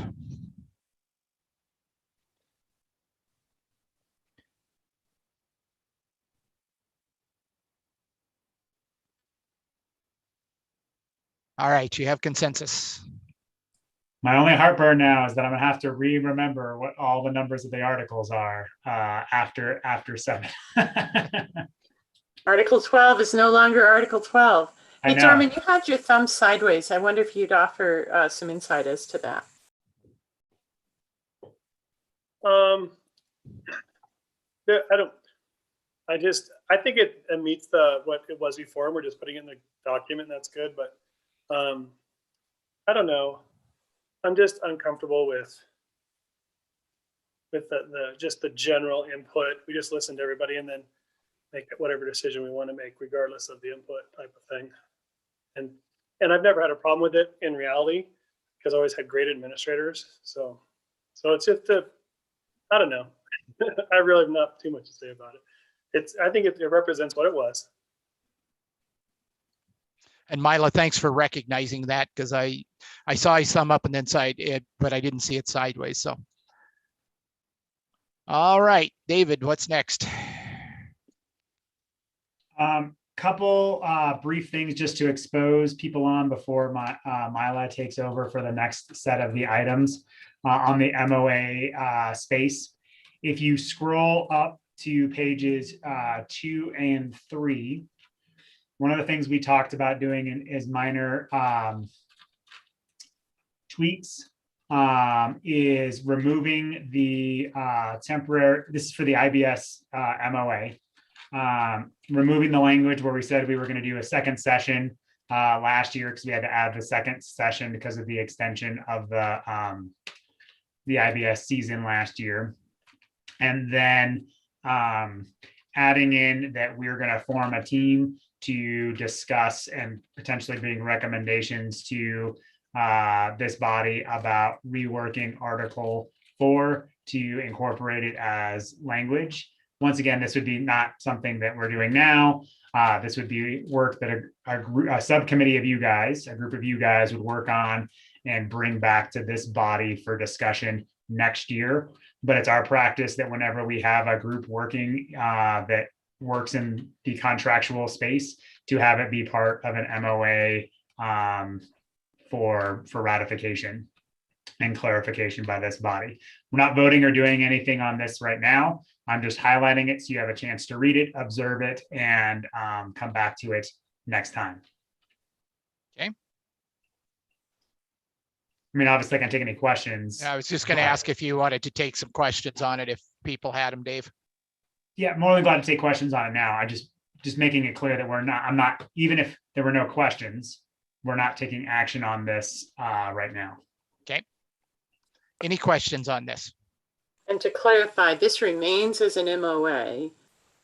This is just a proposed language tweak, leaving it in the MOA space until next year. Okay.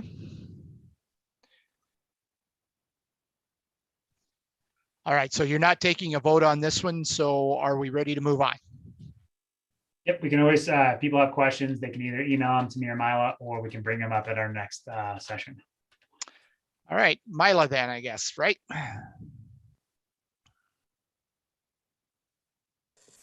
Yep. Okay, so well done on the MOA buckets. Two TAs, two little MOAs, TA, nice work. The next document I want to point your attention to is called Draft Language for Leave-Related Articles.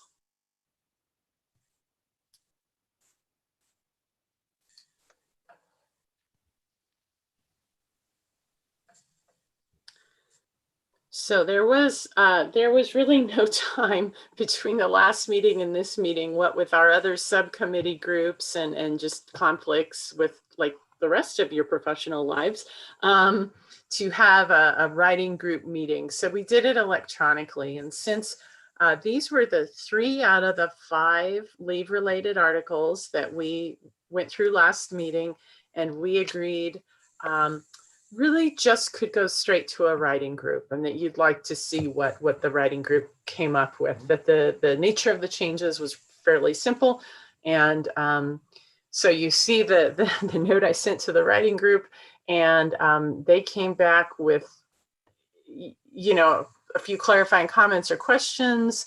But essentially, I think what you have in front of you then would be our recommendation to you for your consideration. And so 22.1, you see the exchange of the word teacher for educator. So whatever's capitalized is new language. I'll remind you of that. And recall that this is the article where it wasn't really clear what happens to somebody who goes out on an unpaid leave. So that's a leave of greater than 30 days and they don't have temp leave time accrued to use. And so they're on unpaid leave, and then they come back and their temp leave, you know, is allocated at the beginning of the year.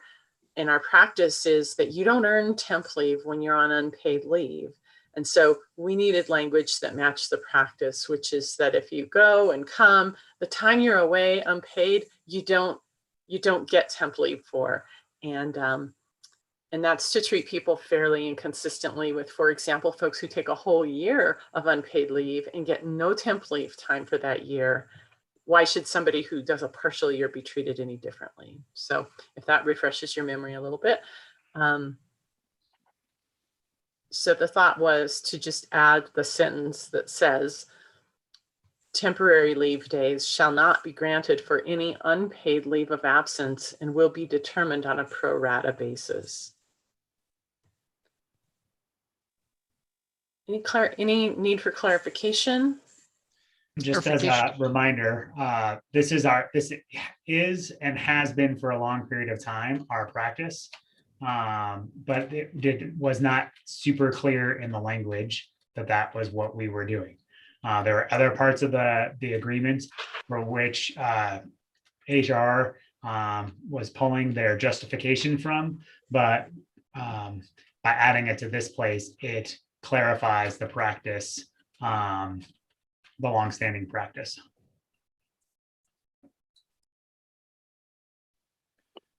So I'm wondering on 22.1, the last sentence, the new sentence, should the two clauses be reversed? So temporary leave days will be determined on a pro rata basis, and temporary leave days shall not be granted for any unpaid leave.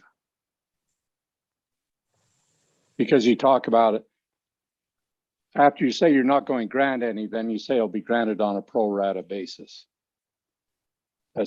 Yeah, I think there's some logic to that. I'd look to my other English majors and wordsmithers out there.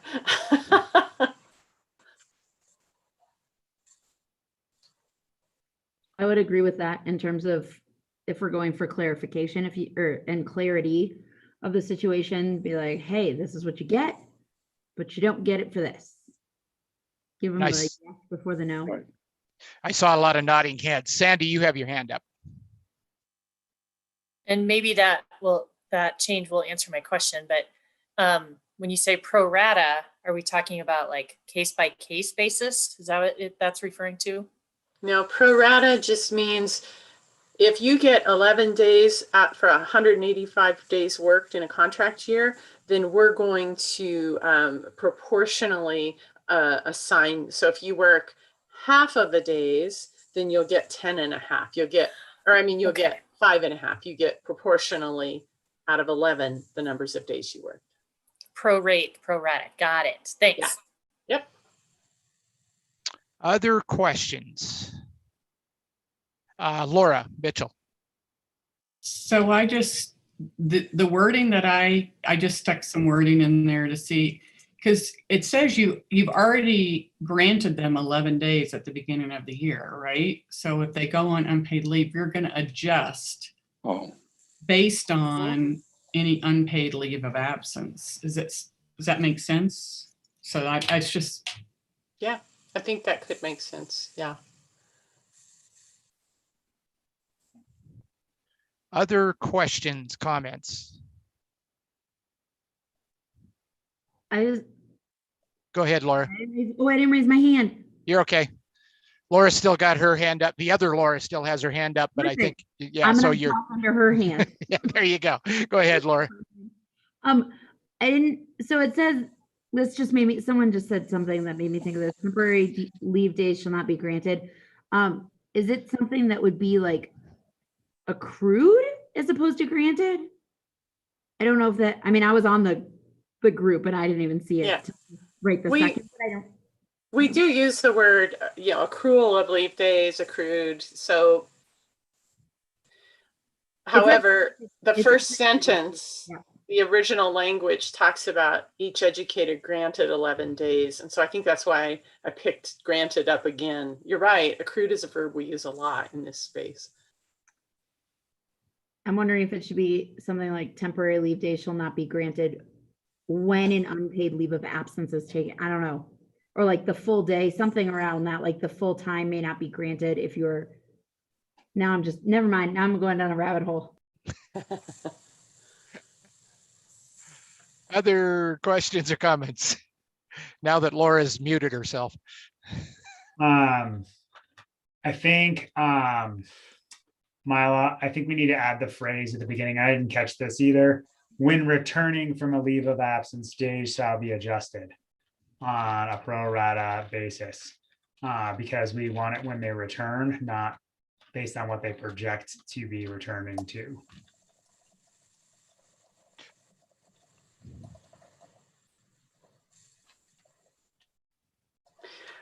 Well, this article speaks to not only returning from a leave, but to starting, like late hires, for example. Yeah, I was just at the beginning of the sentence, you had our added language, not in the middle of that section where you started typing, Mila. Oh, okay. So not there, but at the beginning of our new sentence. Gotcha. I'm going to go down here to Laura's. That's fine.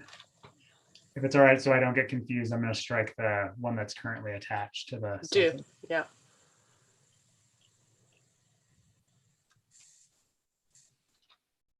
Okay.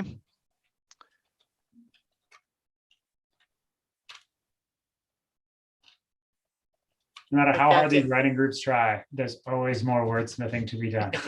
Yeah. Other wordsmithing that you need to do. That section where it says basis based for any sounds awkward to me. I think you can just get rid of based. They'll be adjusted on a pro rata basis and shall not be granted. Yep, there she did. Okay.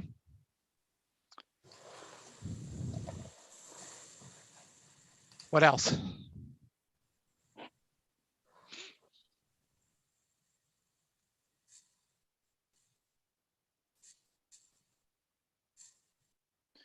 Any other questions or comments on 22.1? And Mila, do you want to take thumbs on each of these individually? Yes, please. Yeah, okay. That's what I figured. Just want to make sure. Anything else? How does that hang together, guys? I think it's okay, but yeah. Seeing a lot of nodding heads. Let me see your thumbs then.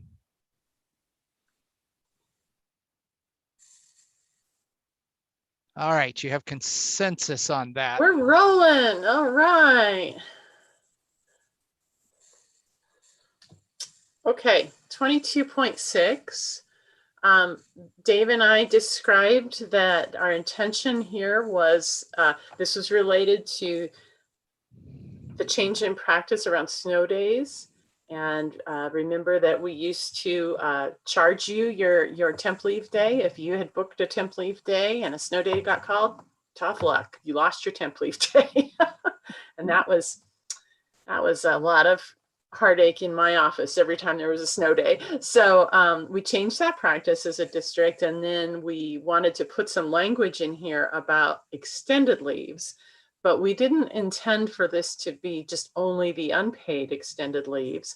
We intended that, you know, if you're on a paid maternity leave, a paid medical leave where you've got accrued time and you're still being paid, just because a snow day happens in the middle of an extended leave does not mean you get one more day of leave, you know, tacked on to the end of your leave. So we wanted to just simply strike the word unpaid, and then that would reflect the intention of this article.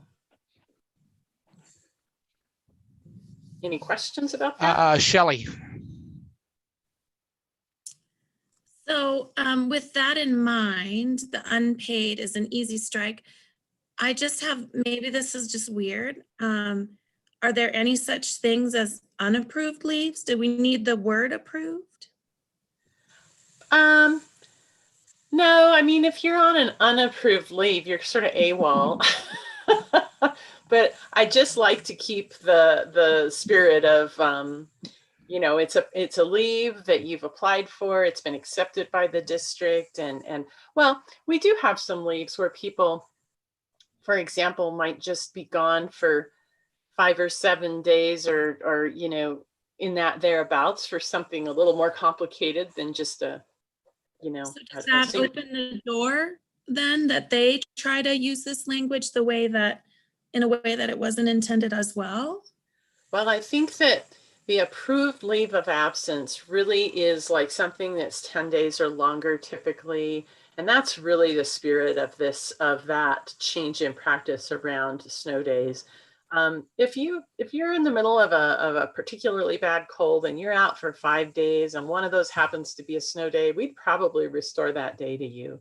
But, you know, when we start getting into the you filed for an approved leave, it's extended, it's 10 or more days, that's when it's really like, no, we're not going to change your leave accrual for a snow day in that space. So the other difference between like what Mila is describing about being gone for a couple of days because you're sick or something like that, or even being in an unpaid leave status because you've chosen to take additional time beyond your days, and an approved leave, is that these approved leaves have traditional expiration dates, right? Like the medical doctor says you may return on X date, or the expiration of it is on the end of the semester. There's for most approved leaves, the approval comes with an expiration date.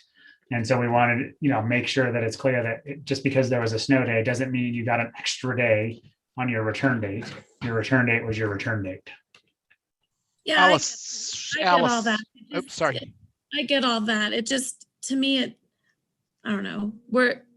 I just think that sounds weird. Like there's a possibility of unapproved leaves and it doesn't apply to them. That's all I'm worried about. Allison.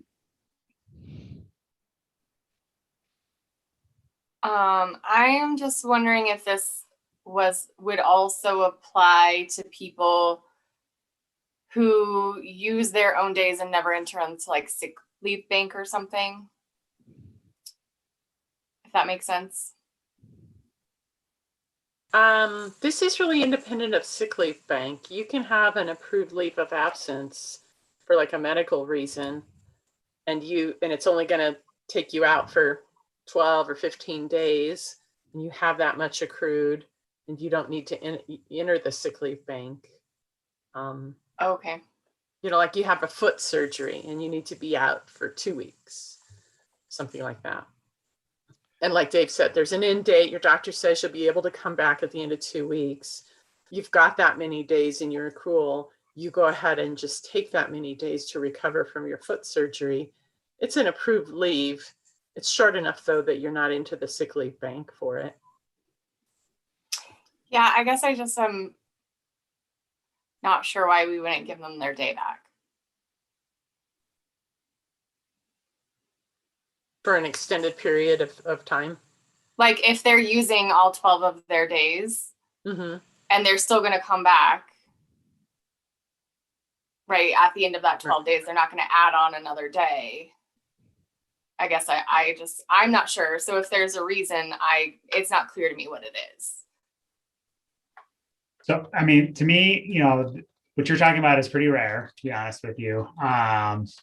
And my argument, we can discuss that at some other time, but if you're in not on an approved leave of absence, you're just taking your temp time or your accrued temp time, which is what some people do during, some sort of like short-term medical situation. They don't fill out the FMLA paperwork. They don't, do that kind of stuff. They're not on a medical leave of absence. They're just taking those days off. Those are temporary days. And in the system, it's going to look no different than any other temporary day that somebody puts in. And that'll get restored, given our current practice. What you're talking about, Allison, would get restored because they're not actually on a leave of absence. They're just using their accrued time for their personal business that they're allowed to under the contract. Okay, that makes more sense to me. Thank you. All right, other questions, folks?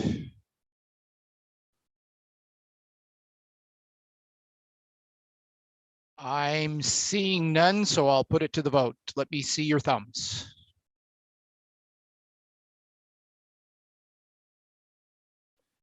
You have another consensus. See, rocking and rolling. Excellent. All right. Third one from the group, and this is Chris. You really missed a good session last time with this really fun explanation of FMLA rolling days and look back periods. I don't even want to go there, folks, but yeah, recall that scintillating conversation we had at 7:30 2 weeks ago. And the we talked about the 4 ways that FMLA allows you to measure this 12-month eligibility period. And Trace shared with you that the very most common industry-wide and most advantageous to the employee is this rolling 12-month period measured backward from the date of any FMLA usage. And so that's our recommendation to you. And so the language then that would best reflect that, and the quotes that are there around the word rolling appear in the Department of Labor documents as well. And they quote the word rolling. And so I would propose that we would, use their nomenclature, so to speak, here. So it's just changing hours from any 12-month period, which is not our practice and not really in any employee's best interest, and making it a rolling measured backward. Questions on this one, folks?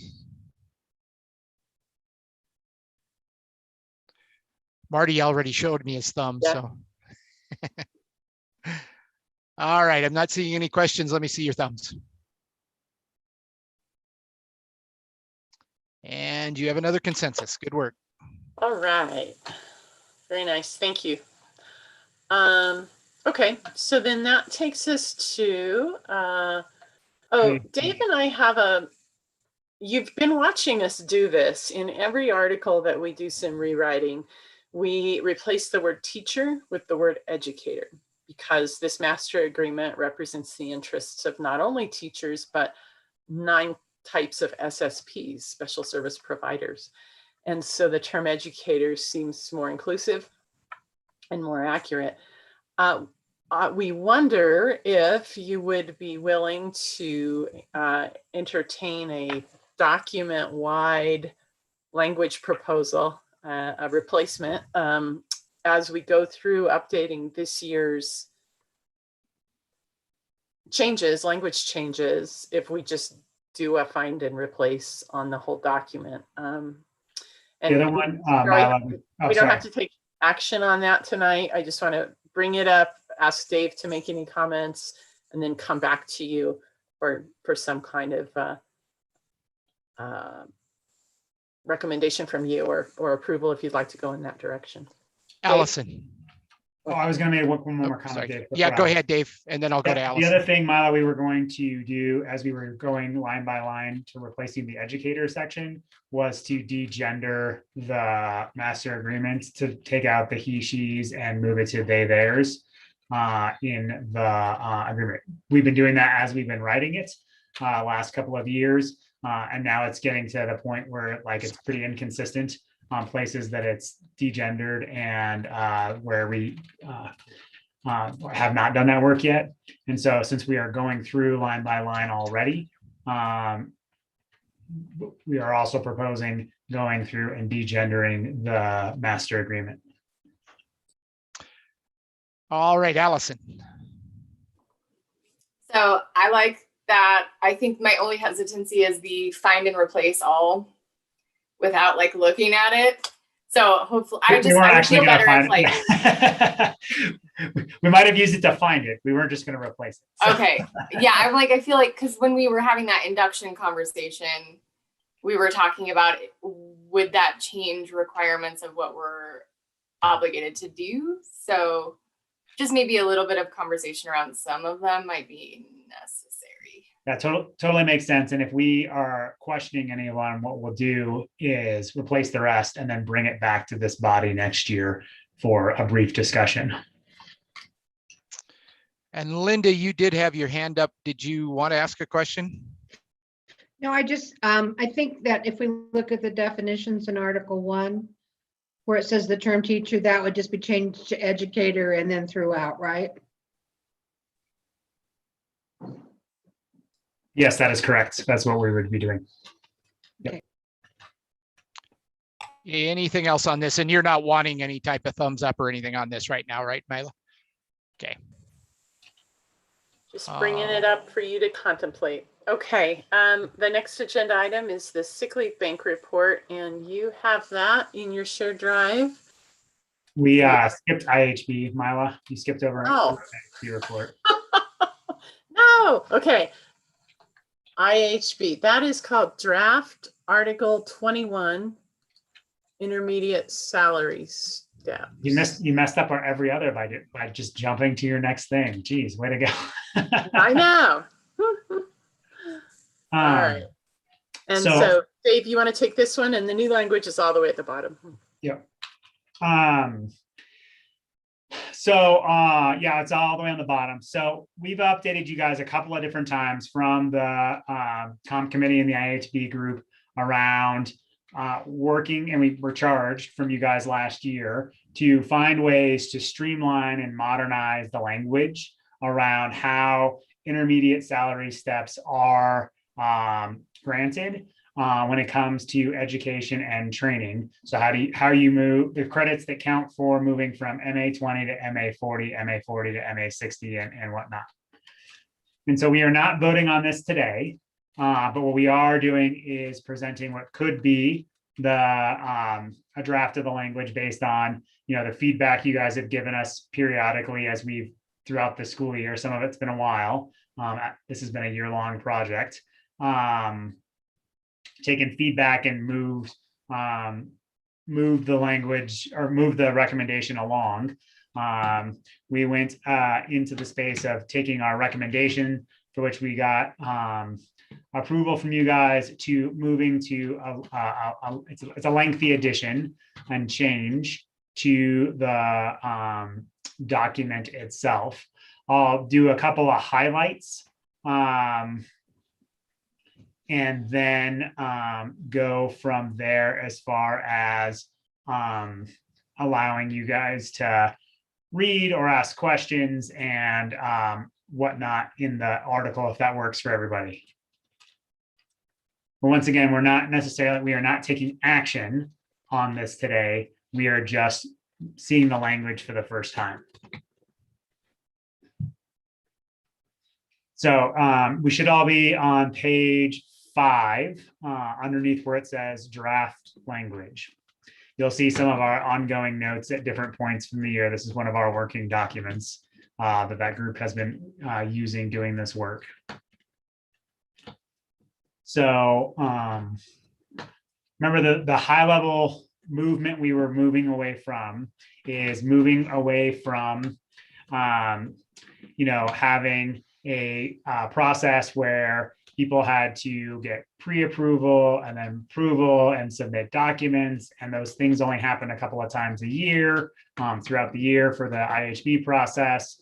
It was time consuming. Many educators didn't have access to it because something came up and they didn't have time to do it, and for a variety of different things. Additionally, the professional development space has changed since many parts of this article has been written, and as SSPs and others have been asking for greater access and whatnot, we've been trying to find ways to best apply their professional development that they use to better their craft into this language.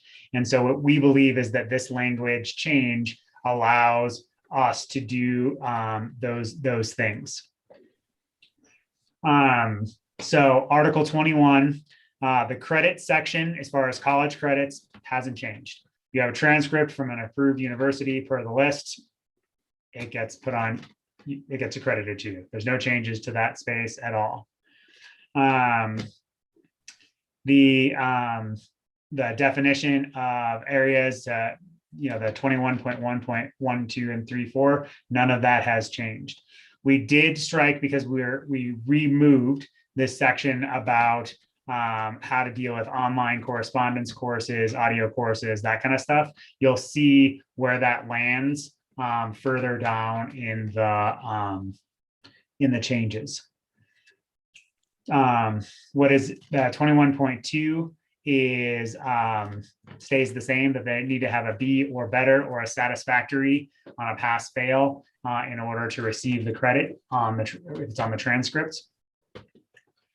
The traditional IHB board, as we currently know it, is struck, and we'll see its replacement later on in the article.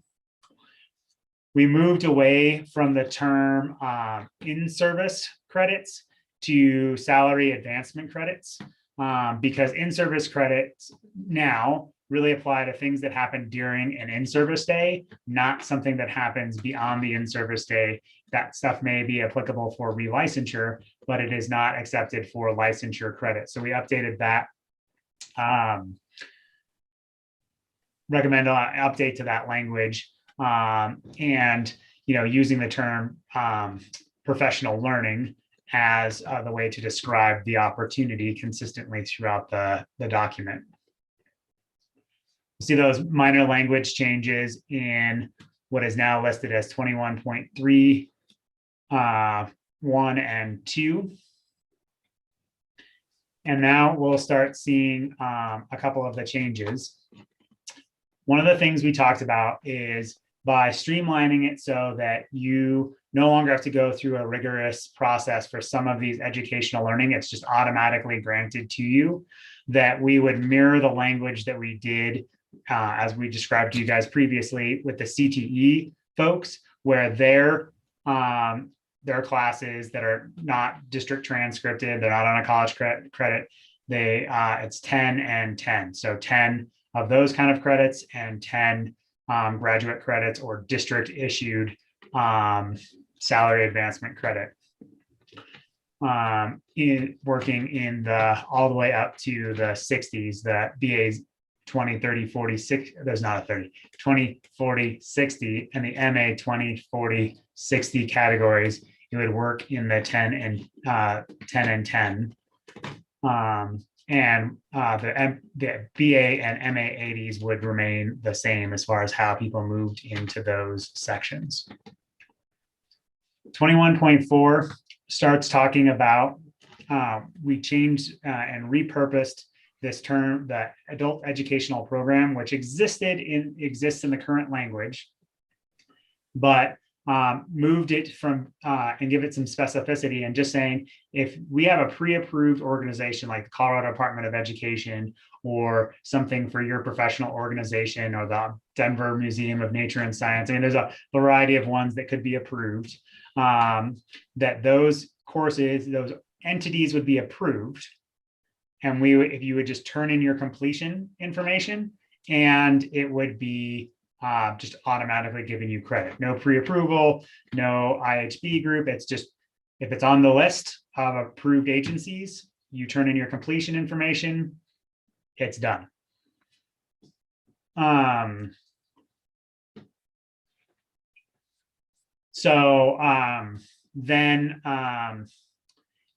For non-educational, non-district educational experiences, so these are things that aren't classes, we give the example in this new language, giving the example of things like attending an educator's national or state professional conference. That's an example, not limited to.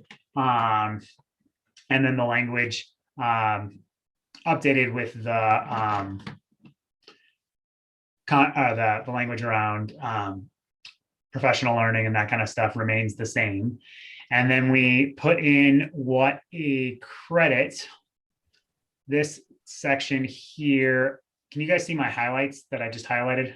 Mm-hmm. Yeah, okay. That section there is the current practice and has been for a long period of time, that if college courses are offered for attending, not in addition to do additional work and then you can get a college credit, but if college credit is offered for attending a non-educational or non-district educational experience, that the credit needs to be, opportunity needs to be taken. And there's several reasons for this. And we do get people submitting, having gone to an experience and they say, well, I don't want to have to pay for the credit, to be transcribed. I don't want to pay for the college credit. And we feel strongly that, this is an investment in your professional career. This is actually better for you as the educator to have this transcripted on a university transcript. It's portable that way. If you ever do leave us, not that we want that to happen, you'll be able to take it with you. And it's more durable. It's more, it's just something that we feel like is an important part of this investment in your salary advancement as well. but it certainly keeps things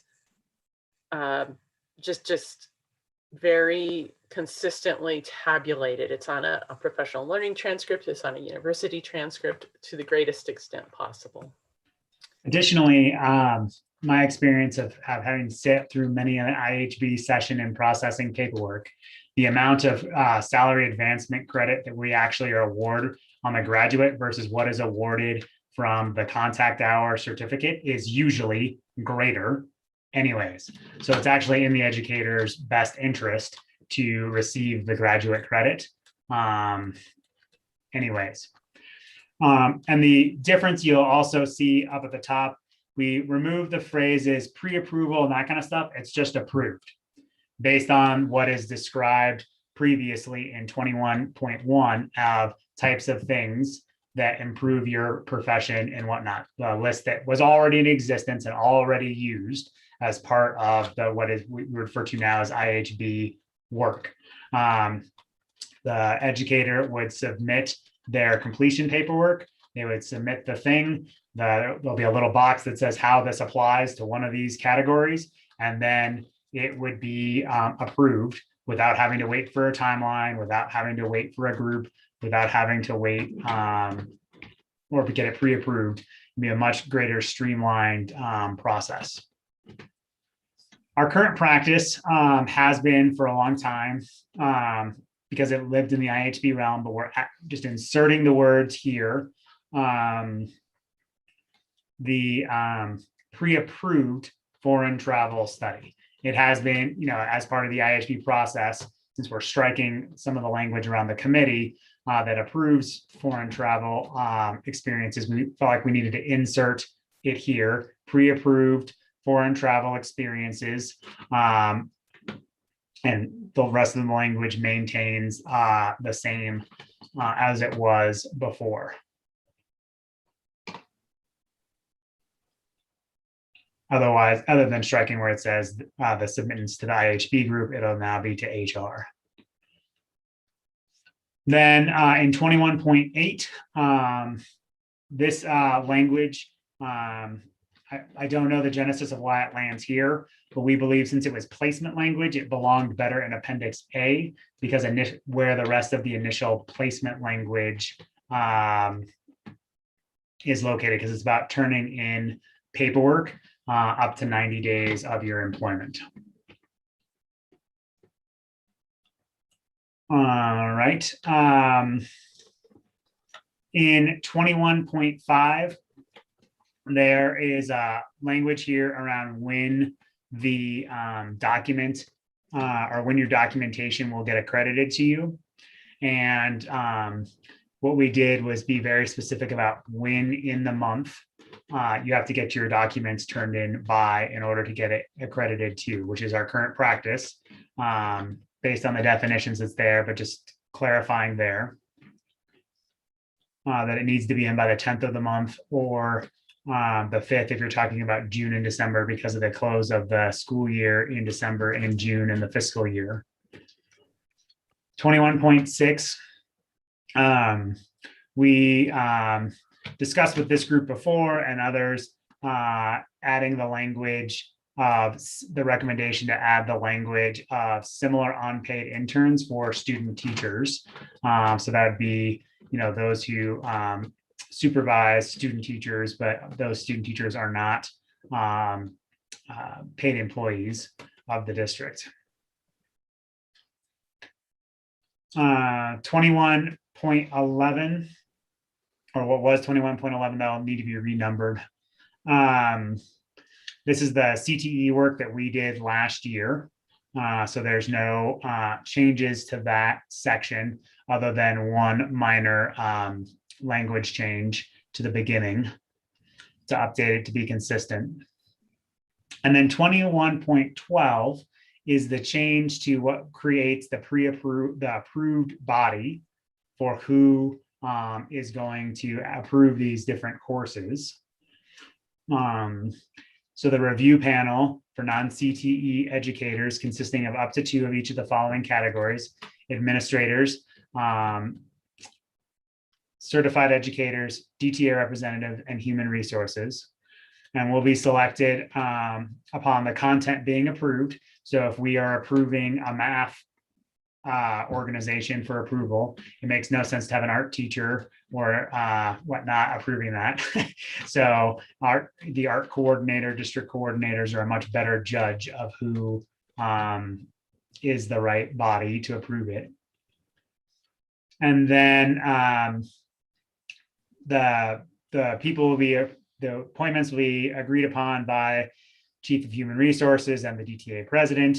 The review panel shall meet no less than 2 times per year to create and maintain a list of providers of approved adult educational programs. And then we put in a practice that is the current practice, which is when somebody disagrees with the ruling made by one of these bodies or by HR processing, that they appeal and give us information and talk to myself and Mila about why they think they have been like the process was not followed correctly, that they're, in this case, maybe their IHB document or their adult educational program was denied, and they can appeal that decision to us.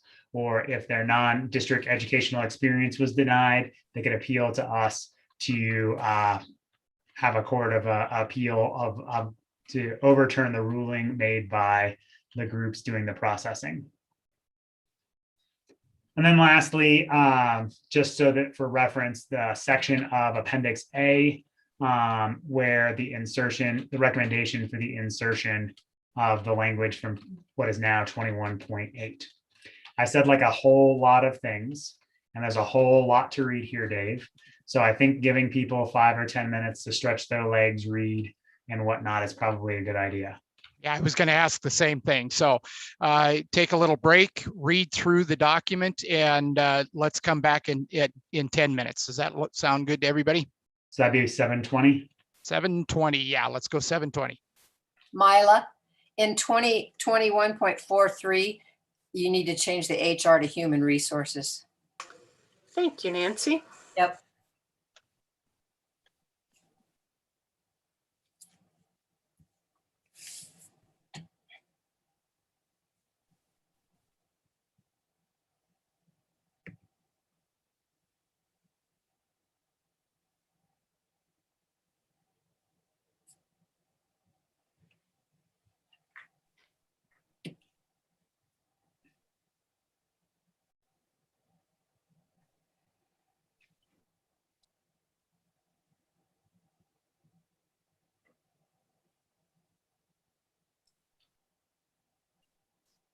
Mila, did you see my chat message to you? You're on mute. I did see the chat. Donation of days. Yeah, we don't have to talk about it now, but I wanted to put a placeholder just to circle back on that based on our conversation we were having around the paid leave versus unpaid leave in that space. Yeah. Yeah.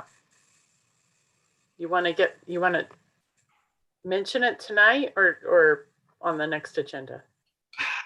I think we need to do other work in that space first before we're ready to have that kind of conversations. That sounds like a next year conversation, but you have your notebook with your list. Yes, I'll put it on the list. It's getting long. Always does, always does. But I also want to make sure that when we go to implement that we have it, we implement it in the correct way for now. And if we need to bring it up for different discussion later, we do. Yeah.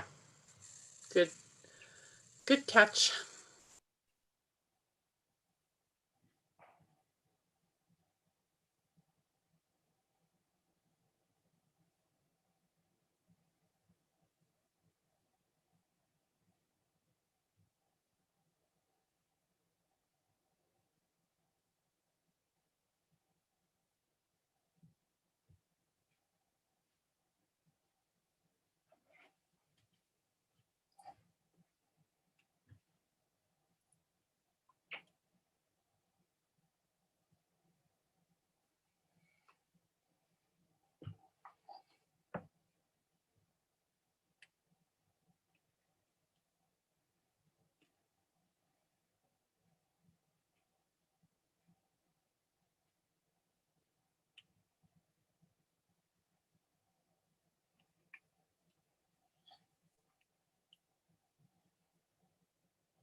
Okay.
All right, folks, if you're back, turn your cameras on so we know you're back.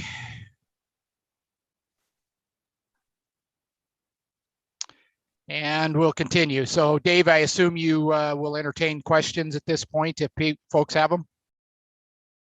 Yep. I would just say that we're not going to do a lot of wordsmithing today. I'd like to take more questions and concepts. If there are specific comments, feel free, or like languagey questions, we could bring them up, and but we're not going to rewrite stuff today. It's too long to do that work right now. Okay. Dorman.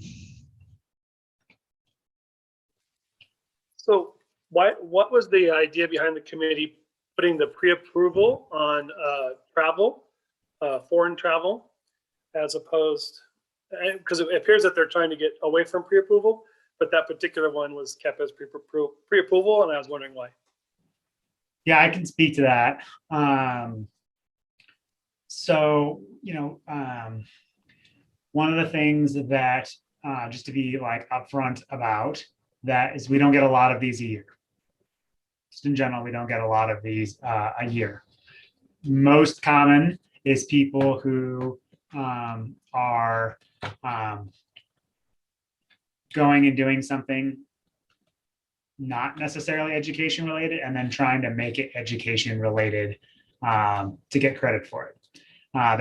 We do get a few people who are doing like full on legit, like, I think Dorman, you talked about, going down to a South American country to learn an immersive Spanish, that kind of stuff.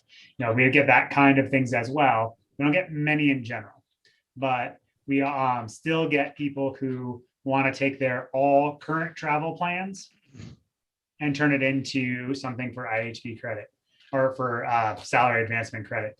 And the rationale for keeping the pre-approval is so that way folks who want to make that effort know it going into it and don't come back and are upset that they're not going to get credit for it after shelling out large amounts of dollars. That's the same reason why we want to publish the list of organizations. We want the list of colleges that are, well, it's the accrediting agencies, but the colleges, we want, those things are things that we can do up front. For non-district educational experiences, the bar is a little bit lower. We have the what you should be able to connect it to.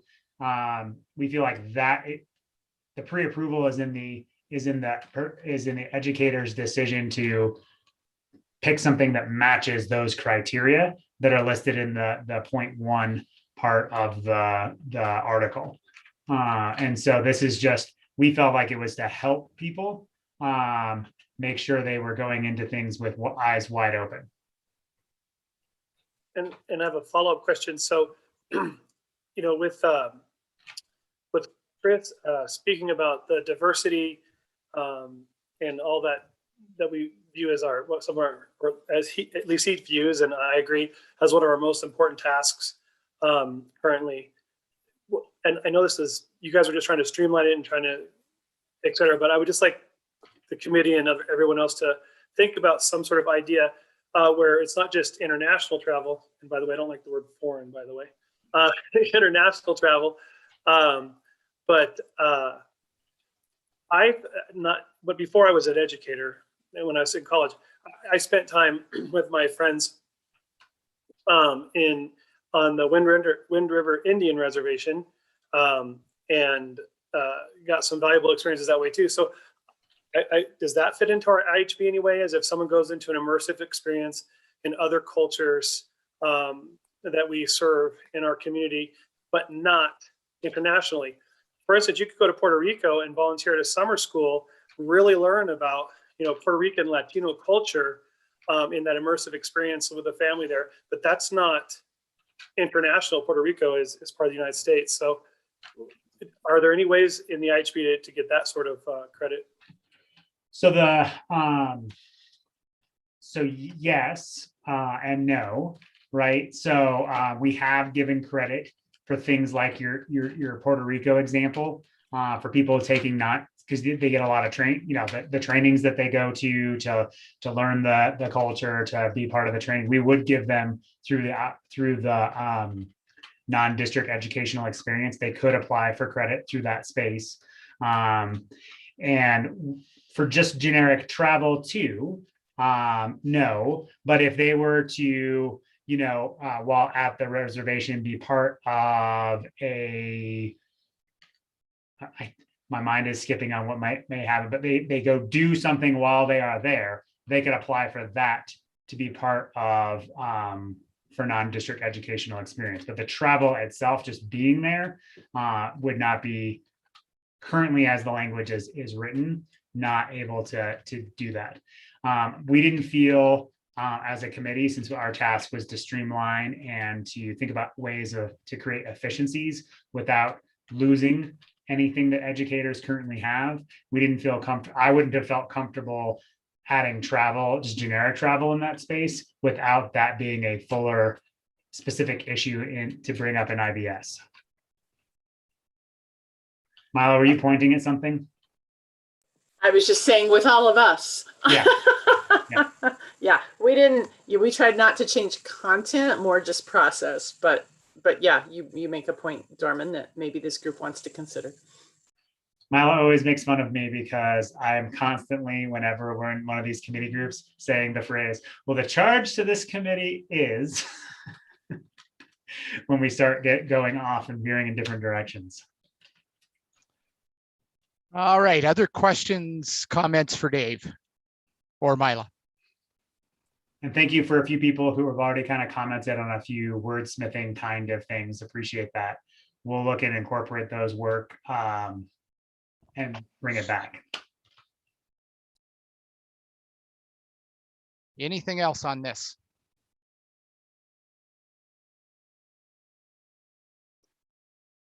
All right, Dave, I don't see any, and you're not wanting any type of consensus tonight on this, correct? Correct. We want people to have a chance to read, make additional wordsmithing comments, incorporate those, and then bring them back to our next session. Sounds good. All right. So are we ready to move on? We are. So All now right. we need the chart for in the folder labeled 2021 Certified SLB Sick Leave Bank Usage Comparison Spreadsheet, the Excel extension. Per our documents, I'll just give a little introduction as people are pulling that up. Per our documents, we are required as a team to review the, well, first the Sick Leave Bank Committee reviews the usage and then brings to you the data and any recommendations they have on language changes, usage changes, just general recommendations to you guys to take action on. This year, as the spokesperson for the Sick Leave Bank, I'm excited to say that the Sick Leave Bank is incredibly healthy, even without the large influx that went in a couple of years ago as part of the negotiations, even just in year over year, this year's contributions versus this year's usage. We are in the black and in a good sustainable place of the health of the bank, even without the reserves that are currently in there. You can see in the document the last few years look back for historic references. You can see on the bottom are all the different years of the chart. This is an ongoing chart that we use. So you may have to scroll down to the tab, the correct tab. This year's would all be labeled 21. So 1/31/21.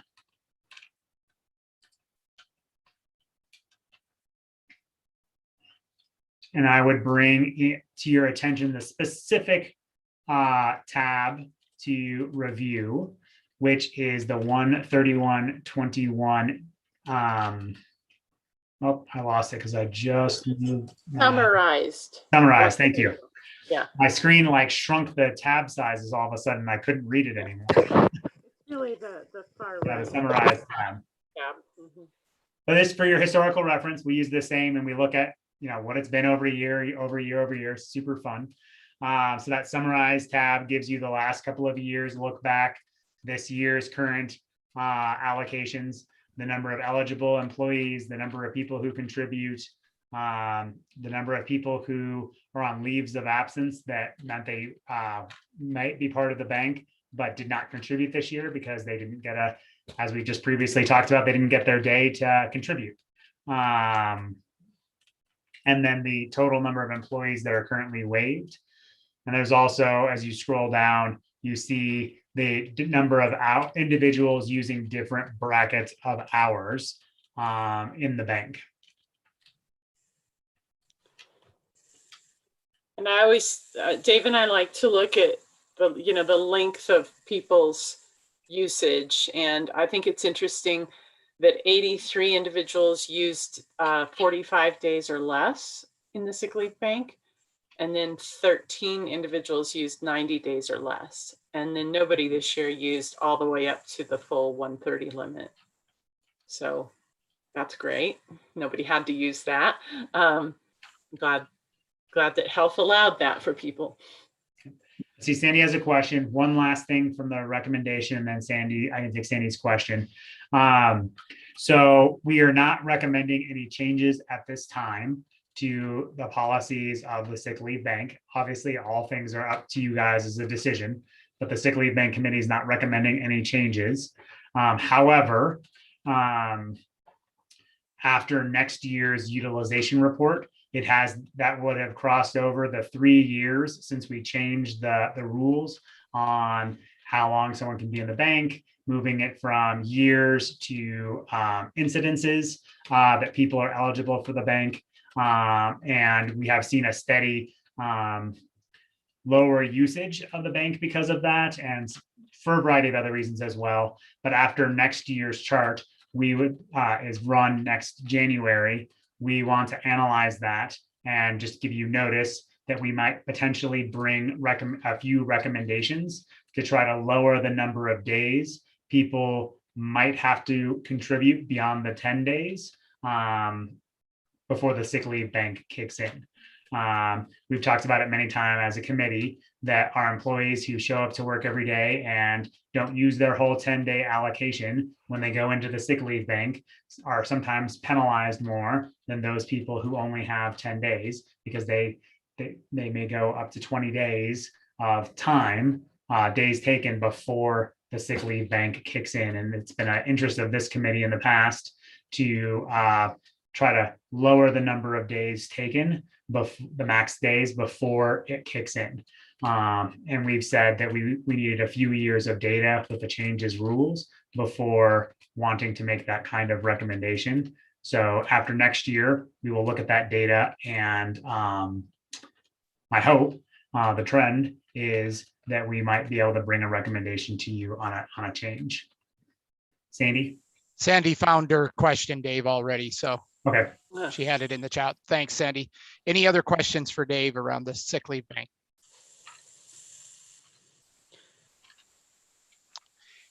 Anything else?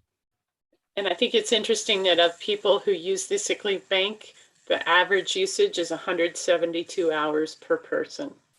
So just little factoids for you there on that spreadsheet. But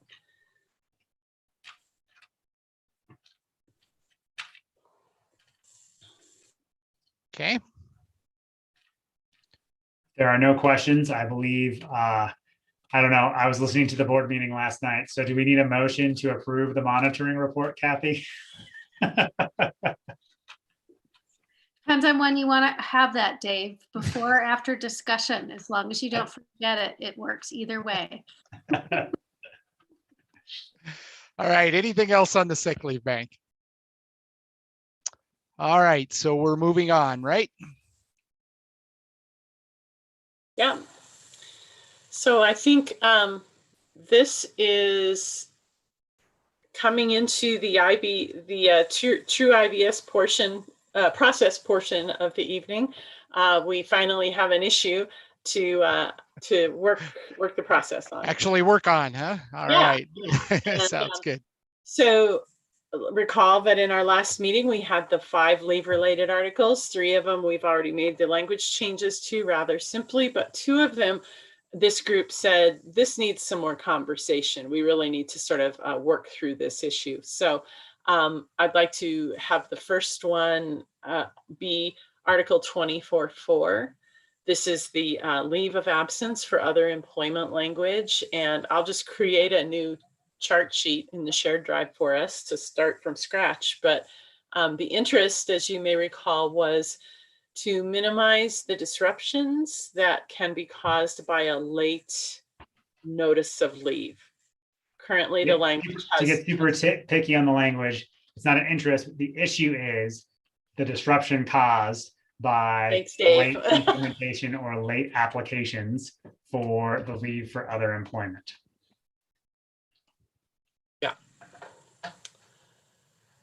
All right. So Jim, do you want to type or do you want to run the show? Jim, you're muted, sir. Mala, as you're creating that document, can you put in the top there a description of the issue? Yep. Just a brief version of it. What'd you say again? No, I'm just kidding. You can check on YouTube, it's there. Jim, how did you answer? You were muted, so I didn't hear you. I did, yeah. Which document are we looking at now? What's the title of it? She's creating it as we speak, Jim. I just created it. It's called okay. Chart, Article 24.4, leave of absence for other employment. There it is. I got it.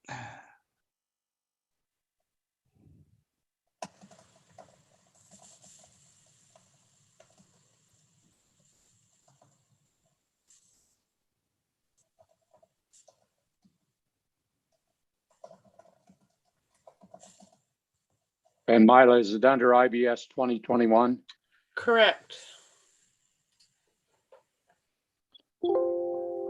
It just says Article 24, not 24.4. Okay. Thank you. Got it. I'll rename it, but yeah, that's.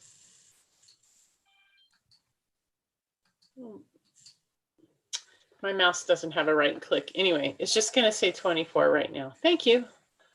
Whoever renamed it. You're welcome. I got it. What's your pleasure, David? It doesn't matter to me. Do you want to run the show? Since I ran it on the last Sure. one, I'd be happy to type Sure. if you want to, all right. Whoops, I'm screwing up the thing already. Got to find my own cursor here. All right, I'm ready anytime you are. So we're into story now. Woohoo. Who would like to start us off?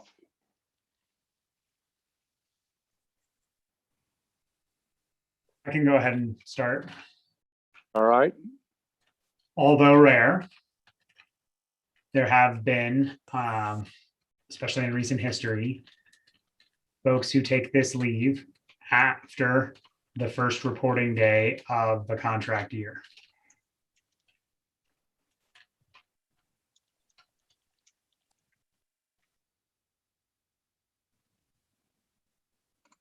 David, do you want to go up or down the alphabet? Dave Lockley. Let's go down Right or the left? alphabet. All right. Marty.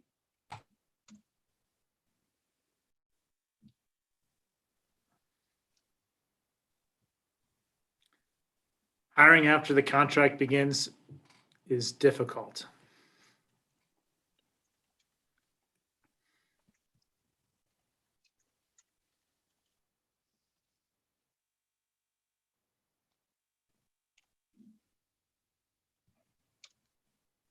Laura. I'm going to pass.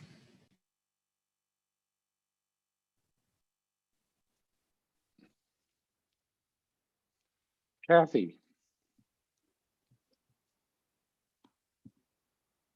Late hiring reduces the applicant pool.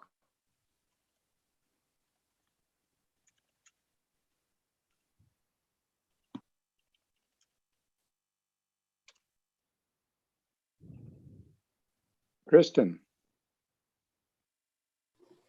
I'm going to pass for now. Ian. Pass. Matt.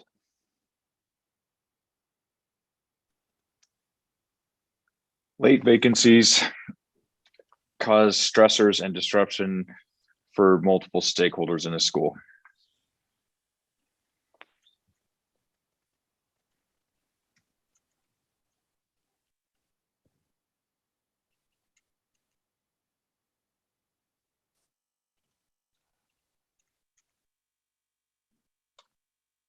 Mila. We recently TA'd language regarding voluntary transfers and named 15 working days before the start of the school year as a demarcation. Looking for the word there.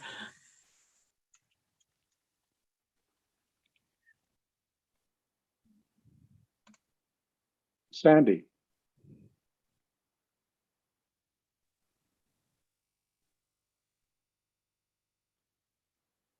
I think she said pass. Sandy, you were muted. Do you pass? Okay. Linda, Pass. Allison, I have a question. So I know we have part of our contract where it talks about political stuff. So like maybe last year we had people run for political office. Would that count as this, or would that be something different? We have a separate leave for people who are either holding or campaigning for political office. That is a separate leave. Okay. Pass for now. Teresa, I'm gonna pass. Deborah, All right, I think I'll take the plunge. You can't always dictate when your dream experience becomes available.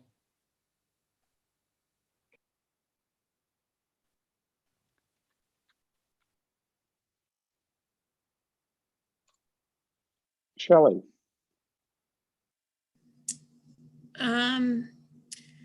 Hiring after a school year has already started is disruptive to students.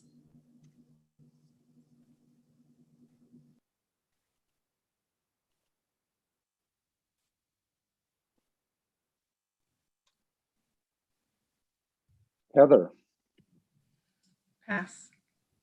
Bo, Dave, mine would just be an addendum to either Marty's or Kathy's above. I would say particularly when that posting is a temporary posting. Is that all right to add to yours, Marty?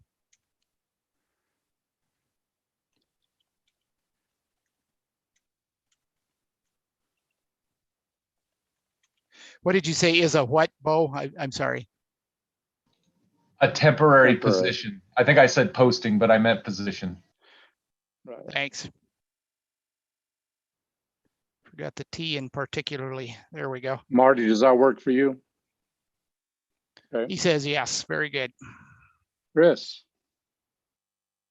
Pass. Dorman,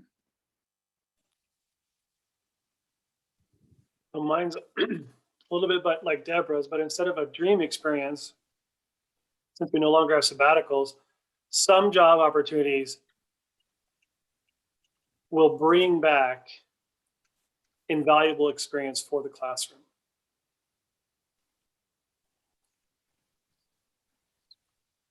And then that's all I have to put there. But I mean, I'm just saying, like, if a science teacher had a spur of the moment opportunity to go work on some sort of research, and then when they came back, that would be invaluable to the classroom experience. Nancy, Pass. Laura Leppi, Deb totally stole mine, and just that, you know, sometimes you can't predict when opportunities will happen or come along.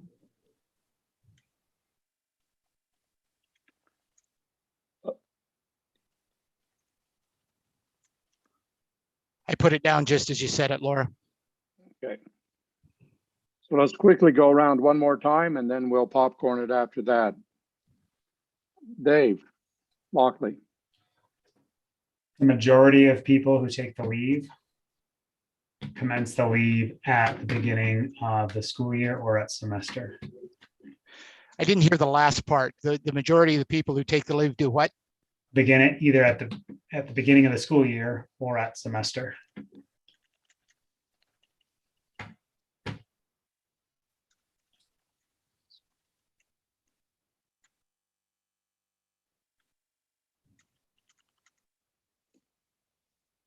Thanks, Dave. Sorry.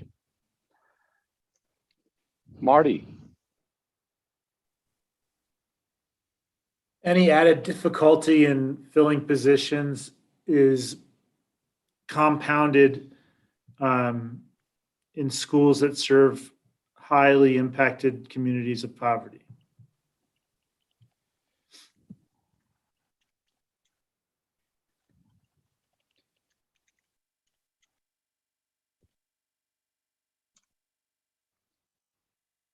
Laura Mitchell.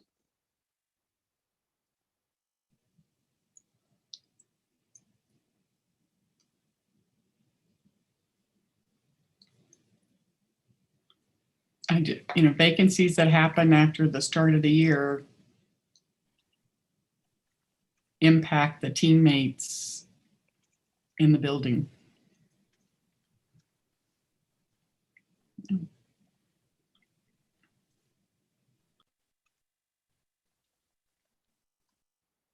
Kathy. Pass. Kristen. Can I just say mine before you start typing? Absolutely. I might need some help putting it together. But in my experience, staff members that have taken a leave for other employment did not return. And then having to post as a temporary position, oftentimes you don't get a lot of applicants when it's temporary. And I guess I would wonder, what is the data around, do people typically return? And is it just that in my experience, they haven't? I'd want to know what the data is around that. And Kristen, I got the first part of what you said. Many staff members who took leave for another job do not return. And then what was the added part that you had on it? Well, that it's when you post a position as temporary, the applicant pool is not as large. And I know Bo already said that, but I guess my point is that if my teachers didn't return, it would have been nice to have posted it not as temporary. Thanks for letting me talk that through.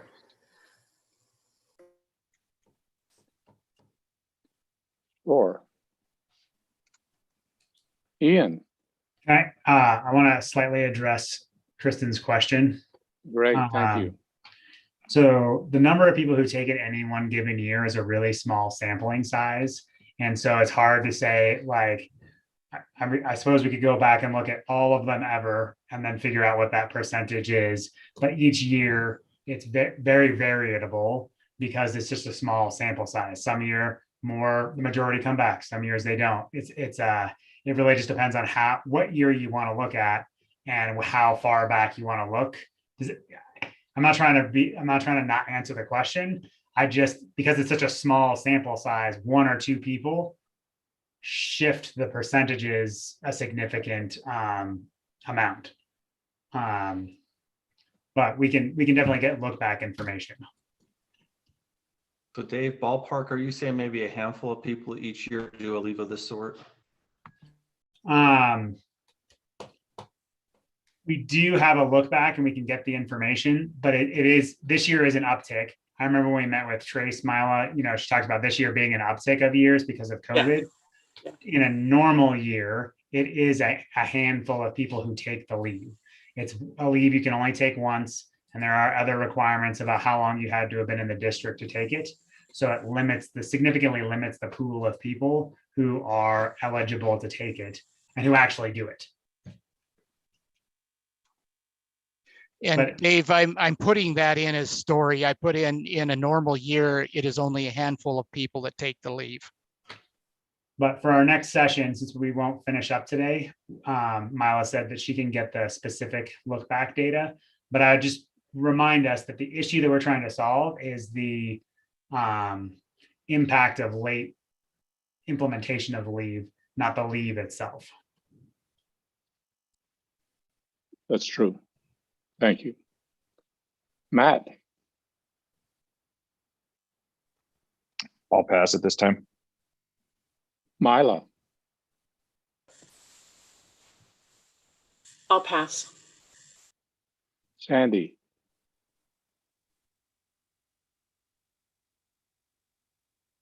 Sandy, we can't hear you.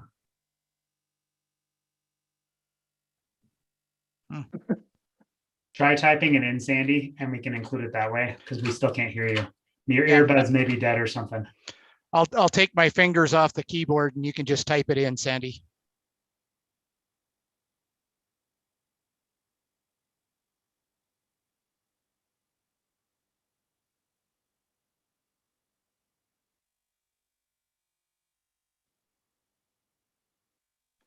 I'll She's get got that a- for you.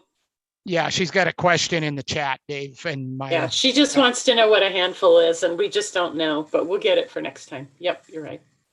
okay. Thanks, Andy. Linda,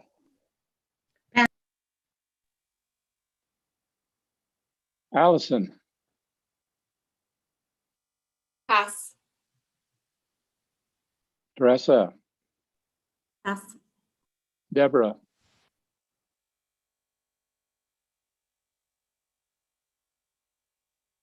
I think what I'm trying to add, we might need a little bit more of that data that Sandy was looking for next time. okay, So I think I'll pass for now. okay. Shelley, Pass. Heather,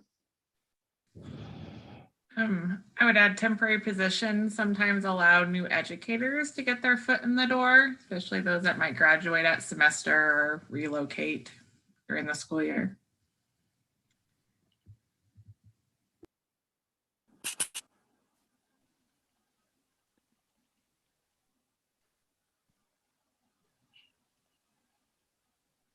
And you said especially.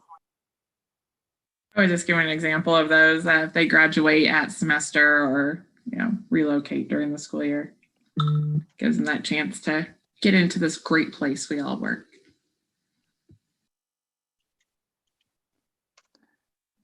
Bo, Pass.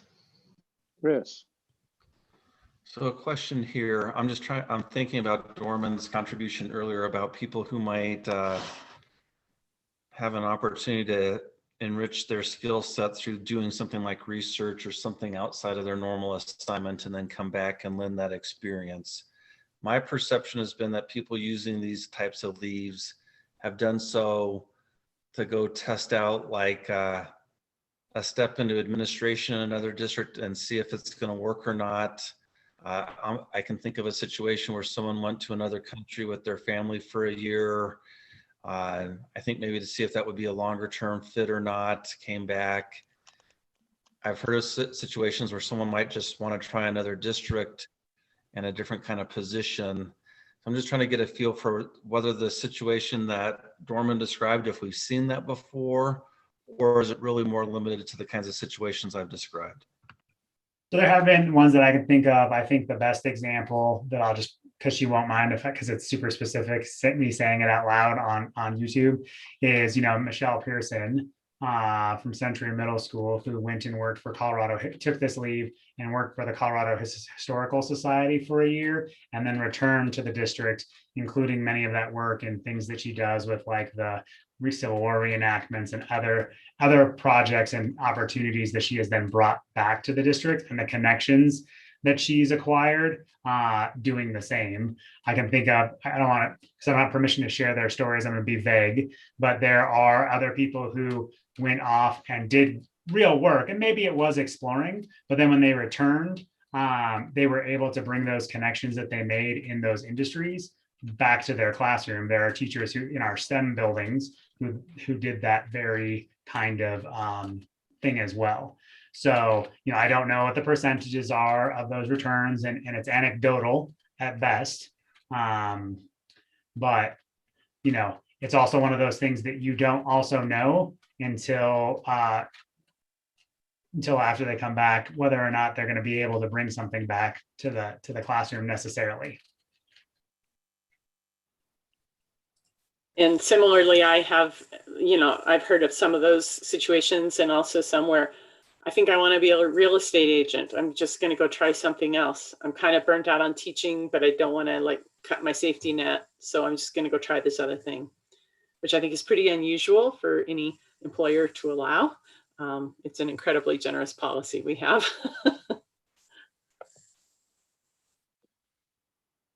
Does anybody want any of that captured as story? No, because I think we're trying to focus on the issue, which is the disruption by late resignation. But it's just good for everyone to have our heads wrapped around the topic. Some of this could be pertinent to that. Like, because we're trying to limit. Well, it feels like we're trying to limit the disruption, and I would love to you know, I don't want my students to be disrupted in their learning. However, I'm not going to provide. There are possible options, maybe, perhaps, I don't know, where you could have like a two-tiered system, perhaps, blah, blah, there could be different types of things and options that could come about with some of these ideas without going way down the rabbit hole. So that's just what. So I want to be careful to limit the story. Dorman, I don't think we're going to get to options tonight, but will you save that one? Cogitate about it. But I'm just saying, I need the story. We need story that backs, Yeah. Nancy. Pass. Laura. You may have answered this. You said well, not the handful, although rare. So is this something that happens often? Like, do people just not know that an opportunity is coming? Like you said, I'm guessing yes, since you brought it up. It happens. What I will tell you is that Mila, in the data set that she's going to do, she's going to try to pull the when people apply for the leave information as well, so that we have that information as often. Of the anecdotal people, I can only think of, I can count them in one hand, the number of people who really applied significantly into the school year and they didn't start it at the beginning or semester. That doesn't mean there aren't more that I'm not aware of. I'm just saying of what I'm aware of. This only happened a handful of times where people, it's late. There are late ones as well. But anyways, sorry. No, you're good. I was just wondering if the goal, is the goal then to not have them take another job opportunity? Because Milo's referring to other jobs, and if it's regular year-round jobs, they give their 2 weeks notice whenever they give their 2 weeks notice. And I understand that teaching is totally different. I'm just trying to wrap my head around I guess what the sort of. It has been very rare that people have just walked out the next day and just been on the leave. It's only happened once, as far as I'm aware, that they've just walked out the door and been gone the next day. I mean, I can't It imagine. happened more times. I just didn't know if somebody else, people do crazy things. So I was just curious. Because it's so rare, I'm trying to be slightly vague because I do not want that person or their friends to listen and say I talked about them online. That's totally fine. I was just curious. Otherwise I'm passing on story. That was I just had a question. All right. We're dealing with such a small cohort of people that it's important to be careful on how we talk about any individual case. Nice use of pronouns, Dave. So if you have more story, raise your hand, please. Dave Lockley. So I have two pieces and then I think I'm done. So can I just do both? Please do. All right. Most of our leaves have deadlines attached to them about when you have to apply by.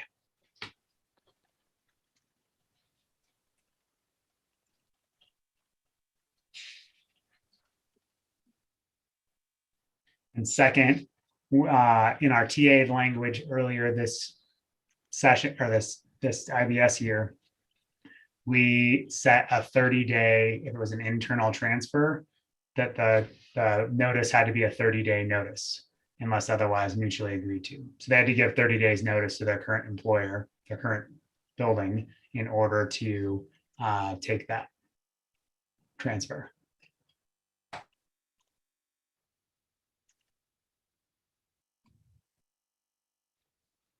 Sandy first, then Deborah. All right, do you hear me now? Yes. Okay. I want to put down what Jim said. I want to say that, it was, I guess, Mila too, but this particular article is a very attractive, what's the word? An attractive part of being employed by Adams 12. That generous and unusual in my experience. Not to put words in your mouth, but yeah, that and by Adams 12 that may act in our favor in competing with other districts.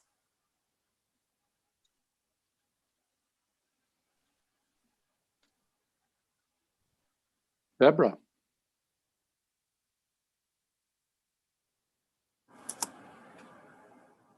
I've heard a lot of us talk about that most of these leaves are applied for in advance, and that the ones that happen after the start of the school year are the exception.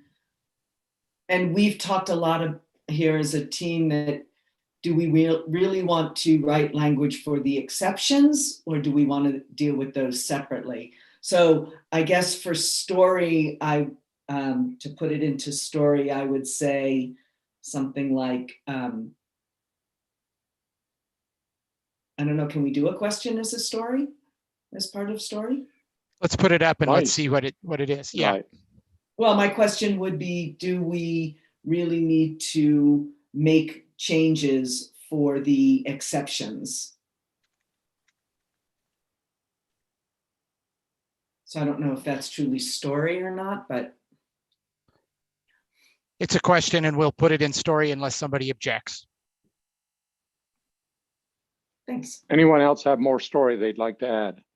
I think at this point, we don't know if it's an exception. We'll just need to look at the data to understand exactly how exceptional it is. So I think it's okay as a question posed. It'll have an answer next week, right, or next time. Any other story? Remember, we can always come back and we're going to add some story next time we're back, and we can add more story if you need to. I have 8:04. Do you want to start on interest now? I see a few people shaking their head no. All right, raise your thumb. Let me see your thumb. If you just soon not start on interest tonight, you've had enough fun. Let me see your thumb. Looks like there's enough people who've had enough fun. Okay. All right, are we ready for checkout then? Is there anything else that we need to bring up, Mila, Dave, before we check out? All right, so checkout, thought for the day, and we're going to start with Shelley.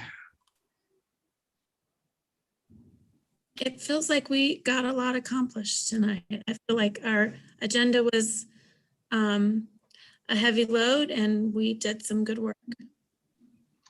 Teresa.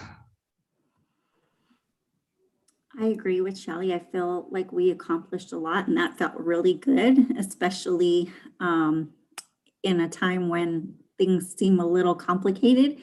So I'm really excited that we got a lot done, and I wish everyone a good night. Allison. Yeah, we did a lot of thumbs upping tonight, and that was awesome. Good job. Linda. Linda, you're muted.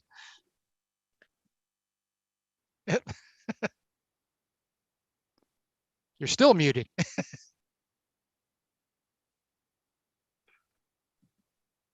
There you go. Whoops. No. There. Whoop. I'll come back to you, Linda. Sandy. Feels good to TA some things, and I look forward to coming back to this conversation next time. Thanks, everyone. Linda, I heard you. You want to say it again? Progress. There you go. Mila. Thank you. I just want to say thank you to those of you who have participated in one or more writing groups. You've done double duty, not just showing up here, but I really want to express my gratitude to you all for your really good work on these documents. Thank you. Matt. Yeah, keep on keeping on. Good to check some things off the list tonight. Take care, everybody. Ian. Similar sentiment. Really happy with the work we accomplished today, and I appreciate those working in between our meetings to bring forth really important issues here. I'll take care. Kristen. Nice job, everybody. It's great to have so much accomplished in one night, and I hope everyone has sweet dreams tonight and get some rest and have a great weekend. Kathy. I like the thumbs up. Works. Laura Mitchell. I'm really impressed. I'm one of those people that likes to mark things off the list, and I thought it was a really long list, and we still got to mark a lot off, even though Chris went way over, but it was all good information, so we appreciate. Marty. Really great pace to the work today, and lots of great information. And I'm not sure everybody gets this feedback. I'm really impressed with all the stakeholders in the district and the work that they've done this year in times of just really not having clear data to follow, and a really messy path. And I think this group, I'm rambling. This group has been kind of exemplary, I think, in always having the district and the students' interest in focus. And I think that trickles down to the leadership and the teachers and everybody in this district. So I appreciate it. Dave Lockley.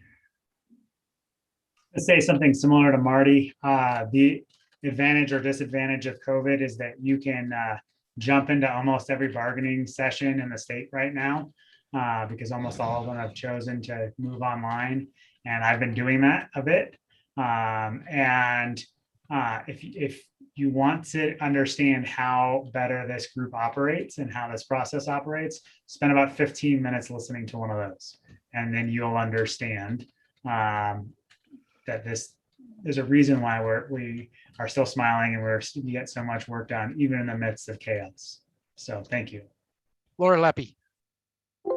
That's funny that you said that we get so much done. You asked if we were done having fun for the evening. So I guess depends on your definition of fun. But I also really enjoyed all of the thumbs up because then my thumb got the exercise that I should have gotten for the amount of almond M&Ms I consumed this evening. And I would also like to say thanks to the writing groups because the one that I was on didn't actually meet. So that was awesome. So I will 100% volunteer for those in the future if that's how we're going to do it. But I love you guys and I love the work you do. And I love listening to all of your thoughts. And Chris, you can ramble as much as you want. I also enjoy listening to you immensely. So. Nancy. I take a lot of notes to help if we need to go back. And Chris, you've got more pages of notes than anybody. But it was good information. And I always love writing the word consensus. Dorman. Ustedes son increíbles. You guys are incredible.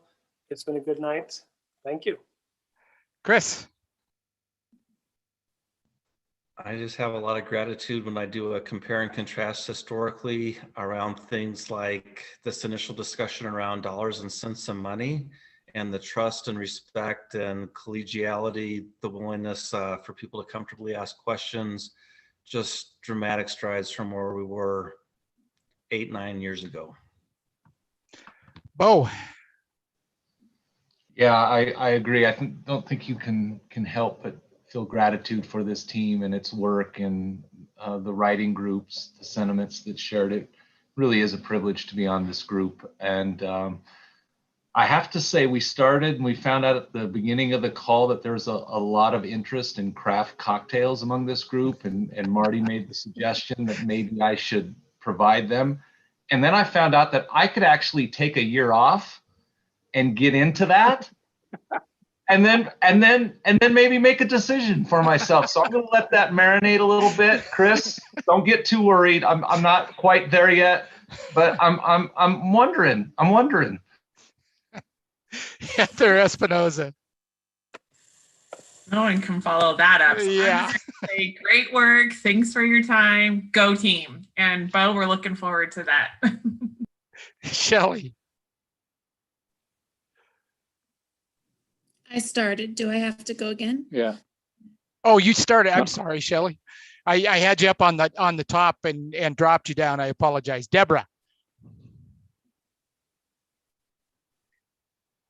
Bo, as long as you bring your expertise back to these meetings, I hereby grant you that leave. You're bringing it back. We all benefit. Sounds like it's all worth it to me. Thanks, everybody. What did we TA? 97 different things today. That's pretty good, I think, even for us. I appreciate it. Have a great night. Jim. Thanks for all your work, the work you do between sessions and the work you did tonight. And my hope is that between now and Monday morning, you have an opportunity to make some inroads on what that perfect day looks like. Put it into place. I agree. I also want to play off of what Dave said. If you're involved in any other negotiations, you guys by far do it the best. And I do want to share this. I ask a group to contact some leaders of this group to help them out a little bit that's really struggling, because I have such confidence in what you guys do. It's amazing what you do. And yes, I think you said $1 billion or something like that, Deborah. It's 5, but you did great. Thanks all, and we'll see you next time.